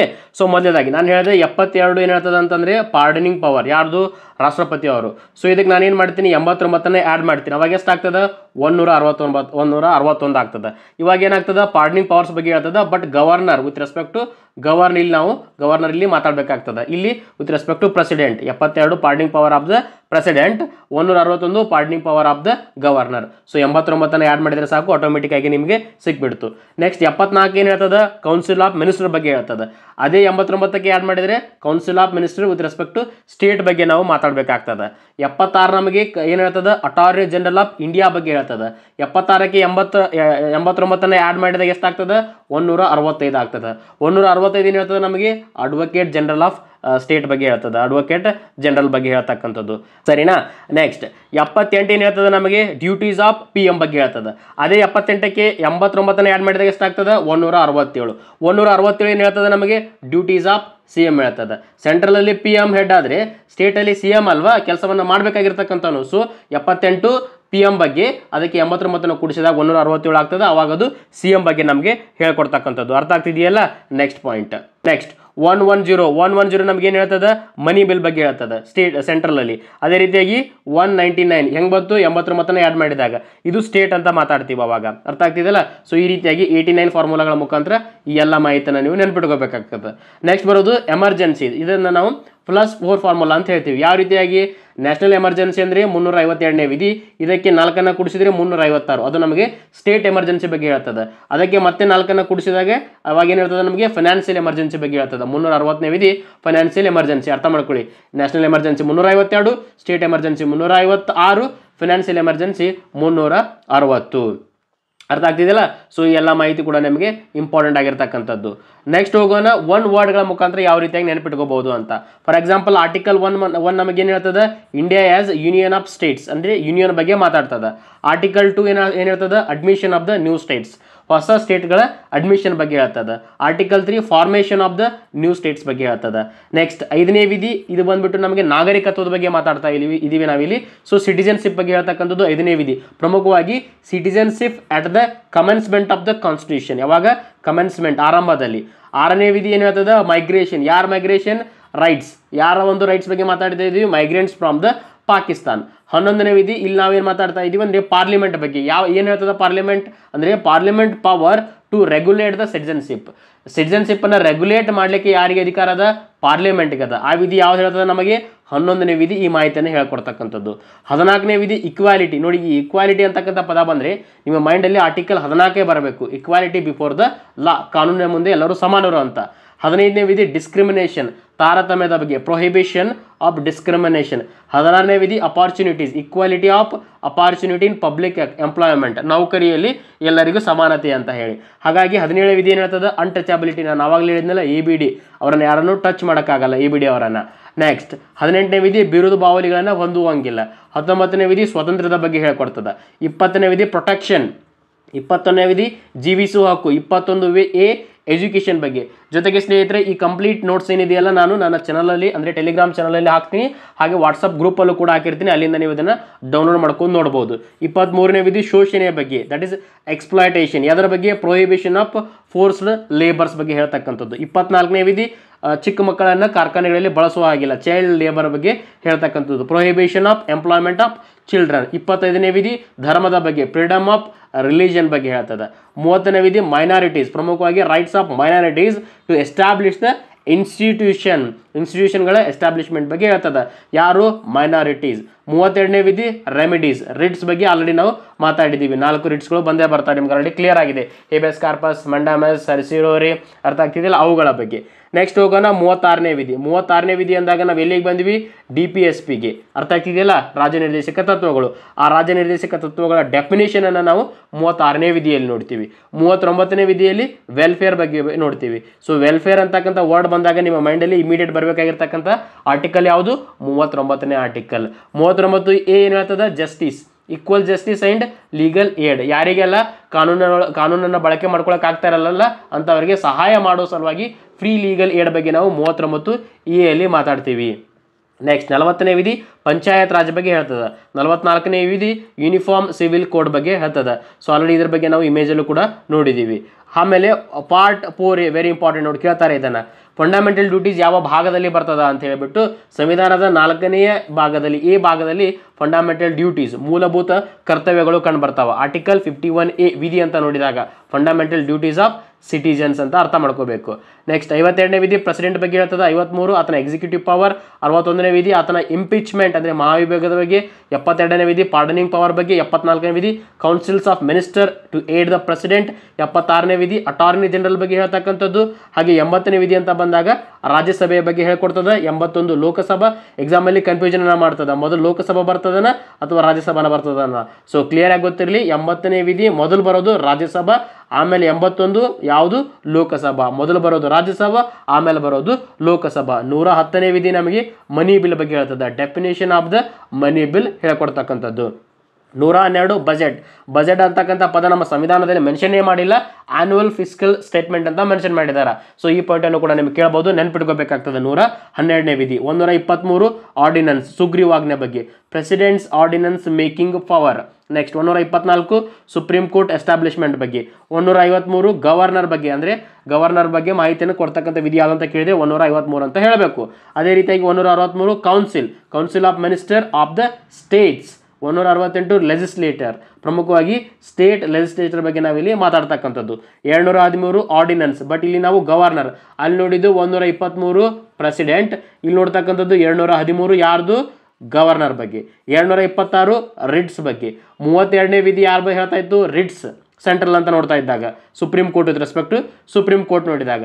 ಹಾಗಾದರೆ ಹೈಕೋರ್ಟ್ ಅಂತ ನೋಡಿದಾಗ 226ನೇ ವಿಧಿ ಆಗಿದೆ. 32 ಬಂದುಬಿಟ್ಟು ಸುಪ್ರೀಂ ಕೋರ್ಟ್, 226 ಬಂದುಬಿಟ್ಟು ಹೈಕೋರ್ಟ್. ಅರ್ಥ ಮಾಡ್ಕೊಳ್ಳಿ, ಇಂಪಾರ್ಟೆಂಟ್ ಆಗಿರ್ತಕ್ಕಂಥದ್ದು. ಆಮೇಲೆ ನೋಡಿ ಪಾರ್ಟ್ 8 ಏನು ಹೇಳ್ತದೆ ಅಂದರೆ ಯೂನಿಯನ್ ಟೆರಿಟರೀಸ್ ಬಗ್ಗೆ ಹೇಳ್ತಕ್ಕಂಥದ್ದು. ಅದರಲ್ಲಿ ಪ್ರಮುಖವಾಗಿ 239ನೇ article administration of union territories ಬಗ್ಗೆ ಮಾತಾಡ್ತದೆ.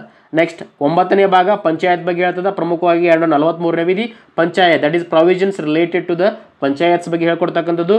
243G important. 243G ಏನು ಹೇಳ್ತದೆ? ಪವರ್ಸ್. ಯಾವ powers? Powers and responsibilities of panchayat ಬಗ್ಗೆ ಹೇಳ್ತಕ್ಕಂಥದ್ದು 243G ಆಗಿರ್ತದೆ. ಪಾರ್ಟ್ 10 ಏನು ಹೇಳ್ತದೆ ನಮಗೆ? ಸ್ಕೆಡ್ಯೂಲ್ಡ್ ಆ್ಯಂಡ್ ಟ್ರೇಬಲ್ ಏರಿಯಾಸ್ ಬಗ್ಗೆ ಹೇಳ್ತದೆ. ಅದರಲ್ಲಿ ಪ್ರಮುಖವಾಗಿ 244ನೇ ವಿಧಿ ಅಡ್ಮಿನಿಸ್ಟ್ರೇಷನ್. ಯಾವುದರ ಬಗ್ಗೆ? Administration of scheduled and tribal area ಬಗ್ಗೆ 244ನೇ ವಿಧಿಯಲ್ಲಿ ನಾವು ಅಭ್ಯಾಸ ಮಾಡಬೇಕಾಗಿರ್ತಕ್ಕಂಥದ್ದು. 11ನೇ ಭಾಗ ಏನು ಹೇಳ್ತದೆ? Relation between the union and state. Union ಮತ್ತು ಸ್ಟೇಟ್ ನಡುವೆ ರಿಲೇಷನ್ ಯಾವ ರೀತಿಯಾಗಿರಬೇಕಾಗಿರ್ತಕ್ಕಂಥ ಮಾಹಿತಿಯನ್ನು ಸಂವಿಧಾನದ 11ನೇ ಭಾಗದಲ್ಲಿ ನಾವು ನೋಡ್ತೀವಿ. ಅದರಲ್ಲಿ ಪ್ರಮುಖವಾಗಿ ಈ 11ನೇ ಭಾಗದ 246ನೇ ವಿಧಿ ಏನು ಹೇಳ್ತದೆ ಅಂದರೆ division of powers between the union and state. Union ಮತ್ತು ಸ್ಟೇಟ್ನ ಮಧ್ಯೆ ಯಾವ ರೀತಿಯಾಗಿರ್ತಕ್ಕಂಥ ಪವರ್ ಡಿವಿಷನ್ ಆಗಿರ್ತದೆ ಅನ್ನೋ ಮಾಹಿತಿ 246ರಲ್ಲಿ. 248ರಲ್ಲಿ ರೆಸಿಡ್ಯೂರಿ ಪವರ್ ಬಗ್ಗೆ ವೆರಿ ಇಂಪಾರ್ಟೆಂಟ್ ಕೇಳ್ತಾರೆ. Residuary power comes under which article ಅಂತ ನೆನಪಿಟ್ಕೋಬೇಕು. 248ನೇ ವಿಧಿಯಲ್ಲಿ ಬರ್ತಕ್ಕಂಥದ್ದು. ನೆಕ್ಸ್ಟ್ 12ನೇ ಭಾಗ ಫೈನಾನ್ಸ್ ಬಗ್ಗೆ ಮಾತಾಡ್ತಕ್ಕಂಥದ್ದು. ಫೈನಾನ್ಸ್ 12ನೇ ಭಾಗ ಪ್ರಮುಖವಾಗಿ 280ನೇ ವಿಧಿ very very important. So finance commission ಬಗ್ಗೆ ಹೇಳ್ತಕ್ಕಂಥದ್ದು. ಫೈನಾನ್ಸ್ ಕಮಿಷನ್ ಬಗ್ಗೆ ಯಾವ ವಿಧಿಯಲ್ಲಿ ಮಾತಾಡ್ತೀವಿ ಅಂತ ಕೇಳಿದೆ? 280ನೇ ವಿಧಿಯಲ್ಲಿ. ಹಾಗೆ 300A ಇದು ಪ್ರಾಪರ್ಟಿ. ನಾವೇನು ಮಾತಾಡ್ತಾ ಇದ್ದೀವಲ್ಲ, ಮೂಲಭೂತ ಹಕ್ಕುಗಳು ಮೊದಲಿಗೆ 7 ಇತ್ತು, ಆಮೇಲೆ 6 ಆಯಿತು. ಯಾವುದನ್ನು ರಿಮೂವ್ ಮಾಡಿದ್ದಾರೆ ಅಂದರೆ ಆಸ್ತಿ ಹಕ್ಕನ್ನು, ದಟ್ ಈಸ್ ಪ್ರಾಪರ್ಟಿ ರೈಟ್, ಅದನ್ನು ರಿಮೂವ್ ಮಾಡಿ ಇವಾಗ ಲೀಗಲ್ ರೈಟ್ ಮಾಡಿದ್ದಾರೆ. ಎಲ್ಲಿ ಆ್ಯಡ್ ಮಾಡಿದ್ದಾರೆ ಅಂದರೆ ಸಂವಿಧಾನದ 300A ಭಾಗದಲ್ಲಿ ಅದನ್ನು ಆ್ಯಡ್ ಮಾಡಿರ್ತಕ್ಕಂಥದ್ದು. ಆಮೇಲೆ 14ನೇ ಭಾಗ ಸರ್ವಿಸಸ್ ಬಗ್ಗೆ. ಯಾವುದು? All India services like IAS IPS ಅವುಗಳ ಬಗ್ಗೆ ಮಾತಾಡ್ತಕ್ಕಂಥದ್ದು. 312ನೇ ವಿಧಿ ಅಂತ ನಿಮಗೆ ಕ್ಲಿಯರಾಗಿ ಗೊತ್ತಿರಬೇಕು. Next 324 very important. ಇದು ಎಲೆಕ್ಷನ್ ಕಮಿಷನ್ ಬಗ್ಗೆ ಹೇಳ್ತದೆ, ಚುನಾವಣಾ ಆಯೋಗದ ಬಗ್ಗೆ. ಸಂವಿಧಾನದ 15ನೇ ಭಾಗದಲ್ಲಿ ಇದರ ಬಗ್ಗೆ ನಾವು ಮಾತಾಡ್ತಕ್ಕಂಥದ್ದು. ನೆಕ್ಸ್ಟ್ ಸ್ಪೆಷಲ್ ಪವರ್ಸ್ 16ನೇ ಭಾಗದಲ್ಲಿ ಪ್ರಮುಖವಾಗಿ ಆರ್ಟಿಕಲ್ 330 ರಿಸರ್ವೇಷನ್ ಬಗ್ಗೆ ಹೇಳ್ತದೆ. ಯಾವ reservation? Reservation of the seats for the SC and ST in the Lok Sabha. Article 335 claims ಬಗ್ಗೆ, SC ST claims in the appointment ಬಗ್ಗೆ ಹೇಳ್ತಕ್ಕಂಥದ್ದು 335ನೇ ವಿಧಿ ಆಗಿರ್ತದೆ. ಅದೇ ರೀತಿಯಾಗಿ ಎಮರ್ಜೆನ್ಸಿ ಪವರ್ ಅಂತ ನೋಡಿದಾಗ 352, 356, 360. ಒಂದು ನ್ಯಾಷನಲ್ ಎಮರ್ಜೆನ್ಸಿ, ಒಂದು ಸ್ಟೇಟ್ ಎಮರ್ಜೆನ್ಸಿ, ಒಂದು ಫೈನಾನ್ಸ್ ಎಮರ್ಜೆನ್ಸಿ ಆಗಿರ್ತಕ್ಕಂಥದ್ದು. ಆಮೇಲೆ ಸಂವಿಧಾನದ ತಿದ್ದುಪಡಿಯ ಬಗ್ಗೆ ಯಾವ ವಿಧಿಯಲ್ಲಿ ಮಾತಾಡ್ತೀವಿ ಅಂದರೆ ನಾವು 368ನೇ ವಿಧಿಯಲ್ಲಿ ನಾವು ಸಂವಿಧಾನದ ತಿದ್ದುಪಡಿಯ ಬಗ್ಗೆ ಮಾತಾಡ್ತೀವಿ. ಎಷ್ಟನೇ ಭಾಗ ಅಂತ ನೋಡೋದಾದರೆ 20ನೇ ಭಾಗದಲ್ಲಿ ಅದರ ಬಗ್ಗೆ ನಾವು ಮಾತಾಡ್ತಕ್ಕಂಥದ್ದು. ಅರ್ಥ ಆಗ್ತಿದೆಯಲ್ಲ? ಪ್ರಮುಖವಾಗಿ ಈ ಎಲ್ಲ ಆರ್ಟಿಕಲ್ಸ್ ನಿಮಗೆ ಎಕ್ಸಾಮ್ ದೃಷ್ಟಿಯಿಂದ ಇಂಪಾರ್ಟೆಂಟ್ ಆಗಿರ್ತಕ್ಕಂಥದ್ದು. ಇದ್ರ ಜೊತೆಗೆ ಮತ್ತಷ್ಟು ಕೊಡ್ತಾ ಹೋಗ್ತೀನಿ. ಇವುಗಳ ಬಗ್ಗೆ ಕೂಡ ಎಕ್ಸಾಮಲ್ಲಿ ಕೇಳ್ತಾರೆ. ನಿಮಗೆ ಅಪೆಲೇಟ್ ಜುರಿಡಿಕ್ಷನ್ ಬಗ್ಗೆ ಕೇಳ್ತಾರೆ. ಯಾವುದು? ಅಪೆಲೇಟ್ ಜುರಿಡಿಕ್ಷನ್ ಬಗ್ಗೆ ಯಾವ ವಿಧಿಯಲ್ಲಿ ಮಾತಾಡ್ತೀವಂತ. ಸೊ 132ನೇ ವಿಧಿಯಲ್ಲಿ ಅಪೆಲೇಟ್ ಜುರಿಡಿಕ್ಷನ್ ಬಗ್ಗೆ ನಾವು ಮಾತಾಡ್ತಕ್ಕಂಥದ್ದು. ಅದೇ ರೀತಿಯಾಗಿ appeal in the civil matters ಅಂತ ಬಂದಾಗ article 133, appeals in the criminal matters ಅಂತ ಬಂದಾಗ article 134, appeal by the special leave ಅಂತ ಬಂದಾಗ article 136. Power of the judicial review power ಬಗ್ಗೆ ಮಾತಾಡಬೇಕಾಗಿತ್ತಂದರೆ 137ನೇ ವಿಧಿಯಲ್ಲಿ ನಾವು ಅದರ ಬಗ್ಗೆ ಮಾತಾಡ್ತಕ್ಕಂಥದ್ದು. ಅರ್ಥ ಆಗ್ತಿದೆಯಲ್ಲ? ನೆಕ್ಸ್ಟ್ 148ನೇ ವಿಧಿ ಕೂಡ ತುಂಬ ಇಂಪಾರ್ಟೆಂಟ್. 148 ಯಾಕಪ್ಪ? ಅದು ಕಾಂಪ್ಟ್ರೋಲರ್ ಆಡಿಟರ್ ಜನರಲ್ ಬಗ್ಗೆ ಹೇಳ್ತದೆ. The constitution of India provides N independent office of the comptroller and auditor general of India ಅಂತ ಹೇಳಿ. ಯಾವುದು? 148ನೇ ವಿಧಿ. ಇವ್ರಿಗೆ ಏನಂತ ಕರಿತೀವಿ ನಾವು? Guardian of the public purse ಅಂತ ಕರಿತೀವಿ. ಏನಂತ ಕರಿತೀವಿ? Guardian of the public purse ಅಂತ ಕರಿತೀವಿ. Very important. ಇದನ್ನು ಕೇಳ್ಬೋದು. ಸಂವಿಧಾನದ ಯಾವ ವಿಧಿಯಿಂದ ಯಾವ ವಿಧಿಯ ಒಳಗಡೆ ಇದರ ಬಗ್ಗೆ ಮಾಹಿತಿ ಇದೆ ಅಂದರೆ ಸಂವಿಧಾನದ 148ರಿಂದ 151ನೇ ವಿಧಿ ಒಳಗಡೆ ನಾವು CAG ಬಗ್ಗೆ ಮಾತಾಡ್ತೀವಿ. ಇವರ ಅಧಿಕಾರಾವಧಿ ಏನು? ಇವರನ್ನು ಯಾರು ಅಪಾಯಿಂಟ್ ಮಾಡ್ತಾರೆ? Very important.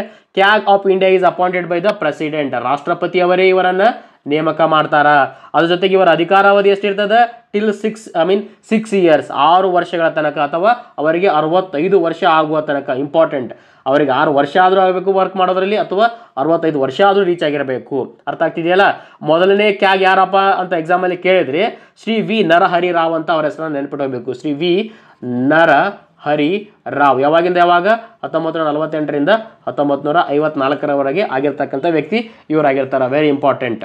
ಸೊ 324 ನಾವು ಎಲೆಕ್ಷನ್ ಕಮಿಷನ್ ಬಗ್ಗೆ ಅಂತ ಹೇಳಿದ್ದೀವಿ. ಸೊ ಯಾವಾಗ ಸ್ಟಾರ್ಟ್ ಆಯ್ತಪ್ಪ ಇದು election commission? It was established in 25th January 1950. Very important date ಇದು. 25 ಜನವರಿ 1950ರಲ್ಲಿ the election commission of India was established in accordance with the constitution of India. ಅರ್ಥ ಆಗ್ತಿದೆಯಲ್ಲ? ಸೊ ಎಲ್ಲ ಮಾಹಿತಿಗಳು ಕೂಡ ನಿಮಗೆ ಇಂಪಾರ್ಟೆಂಟ್ ಆಗಿರ್ತಕ್ಕಂಥದ್ದು. ಸರಿನಾ? ಸೊ ಇದಿಷ್ಟು ಮಾಹಿತಿ ಸ್ನೇಹಿತರೆ. ಕ್ವಿಕ್ ರಿವಿಷನ್ ಆಗಿತ್ತು, ನಮ್ಮ ಸಂವಿಧಾನಕ್ಕೆ ಸಂಬಂಧಪಟ್ಟಿರ್ತಕ್ಕಂಥ quick revision with respect to ನಾನು ಮಾತಾಡ್ತಾ ಇರೋದು ಆರ್ಟಿಕಲ್ಸ್ಗಳಿಗೆ ಸಂಬಂಧಪಟ್ಟಿರ್ತಕ್ಕಂಥದ್ದು. ಇನ್ ಡೀಟೇಲ್ ಆಗಿ ಪ್ರತಿಯೊಂದು ಆರ್ಟಿಕಲ್ಗಳ ಬಗ್ಗೆ ನಿಮಗೆ ಏನಾದರೂ ಮಾಹಿತಿ ಬೇಕಾಗಿತ್ತಂದರೆ ಕಮೆಂಟ್ ಸೆಕ್ಷನಲ್ಲಿ ತಿಳಿಸ್ತಾ ಹೋಗಿ. ಎಕ್ಸಾಮ್ ದೃಷ್ಟಿಯಿಂದ ಇಂಪಾರ್ಟೆಂಟ್ ಆಗಿರ್ತಕ್ಕಂಥ ಆರ್ಟಿಕಲ್ಗಳನ್ನು ತೆಗೆದುಕೊಂಡ್ಬಿಟ್ಟು ಅವುಗಳ ಬಗ್ಗೆ ಡೀಟೇಲ್ ಆಗಿ ಮಾತಾಡ್ತಾ ಹೋಗ್ತೀನಿ. ತುಂಬ ಕಡಿಮೆ ಕಾಲಾವಧಿ ಇರುವ ಸಲುವಾಗಿ, ಯಾಕಂದರೆ ಡಿಸೆಂಬರ್ 29ಕ್ಕೆ ನಿಮ್ಮ ಪರೀಕ್ಷೆಗಳಿದಾವೆ, ಹಾಗಾಗಿ ಎಲ್ಲವನ್ನ ಎಕ್ಸ್ಪ್ಲೇನ್ ಮಾಡೋಕ್ಕೆ ತುಂಬ ಟೈಮ್ ತಗೊಳುತ್ತೆ ಅಂತ ಹೇಳ್ಬಿಟ್ಟು ಎಕ್ಸಾಮ್ಗೆ ಇಂಪಾರ್ಟೆಂಟ್ ಆಗಿರ್ತಕ್ಕಂಥ ಆರ್ಟಿಕಲ್ಸ್ಗಳ ಮೇಲೆ ಶಾರ್ಟ್ ವಿಡಿಯೋ ಮಾಡಬೇಕಂತ ನನ್ನ ಮೈಂಡಲ್ಲಿ ಬಂತು. ಅದಕ್ಕೋಸ್ಕರ ಈ ಒಂದು ವಿಡಿಯೋನ ಮಾಡಿರ್ತಕ್ಕಂಥದ್ದು. ಹೋಪ್ ನಿಮಗೆ ವಿಡಿಯೋ ಇಷ್ಟ ಆಯಿತು ಅಂತ ಅನ್ಕೊಂತೀನಿ. ಇಷ್ಟ ಆಗಿತ್ತಂದರೆ ಯಾರೆಲ್ಲ ಸ್ನೇಹಿತರು KS ಎಕ್ಸಾಮ್ಗೆ ಪ್ರಿಪೇರ್ ಆಗ್ತಾ ಇದ್ದಾರೆ ಅವರಿಗೂ ಕೂಡ ಈ ವಿಡಿಯೋನ ಶೇರ್ ಮಾಡಿ, ಸಬ್ಸ್ಕ್ರೈಬ್ ಮಾಡಿ, ಹಾಗೆ ನಿಮ್ಮ ಅನಿಸಿಕೆಯನ್ನು ಕಮೆಂಟ್ ರೂಪದಲ್ಲಿ ತಿಳಿಸ್ತಾ ಹೋಗಿ ಅಂತ ಹೇಳ್ತಾ ವಿಡಿಯೋನ ಮುಗಿಸ್ತಾ ಇದ್ದೀನಿ. ನಮಸ್ಕಾರ, ಧನ್ಯವಾದಗಳು. ಮತ್ತೊಂದು ವಿಡಿಯೋದಲ್ಲಿ ಸಿಗೋಣ. By for now.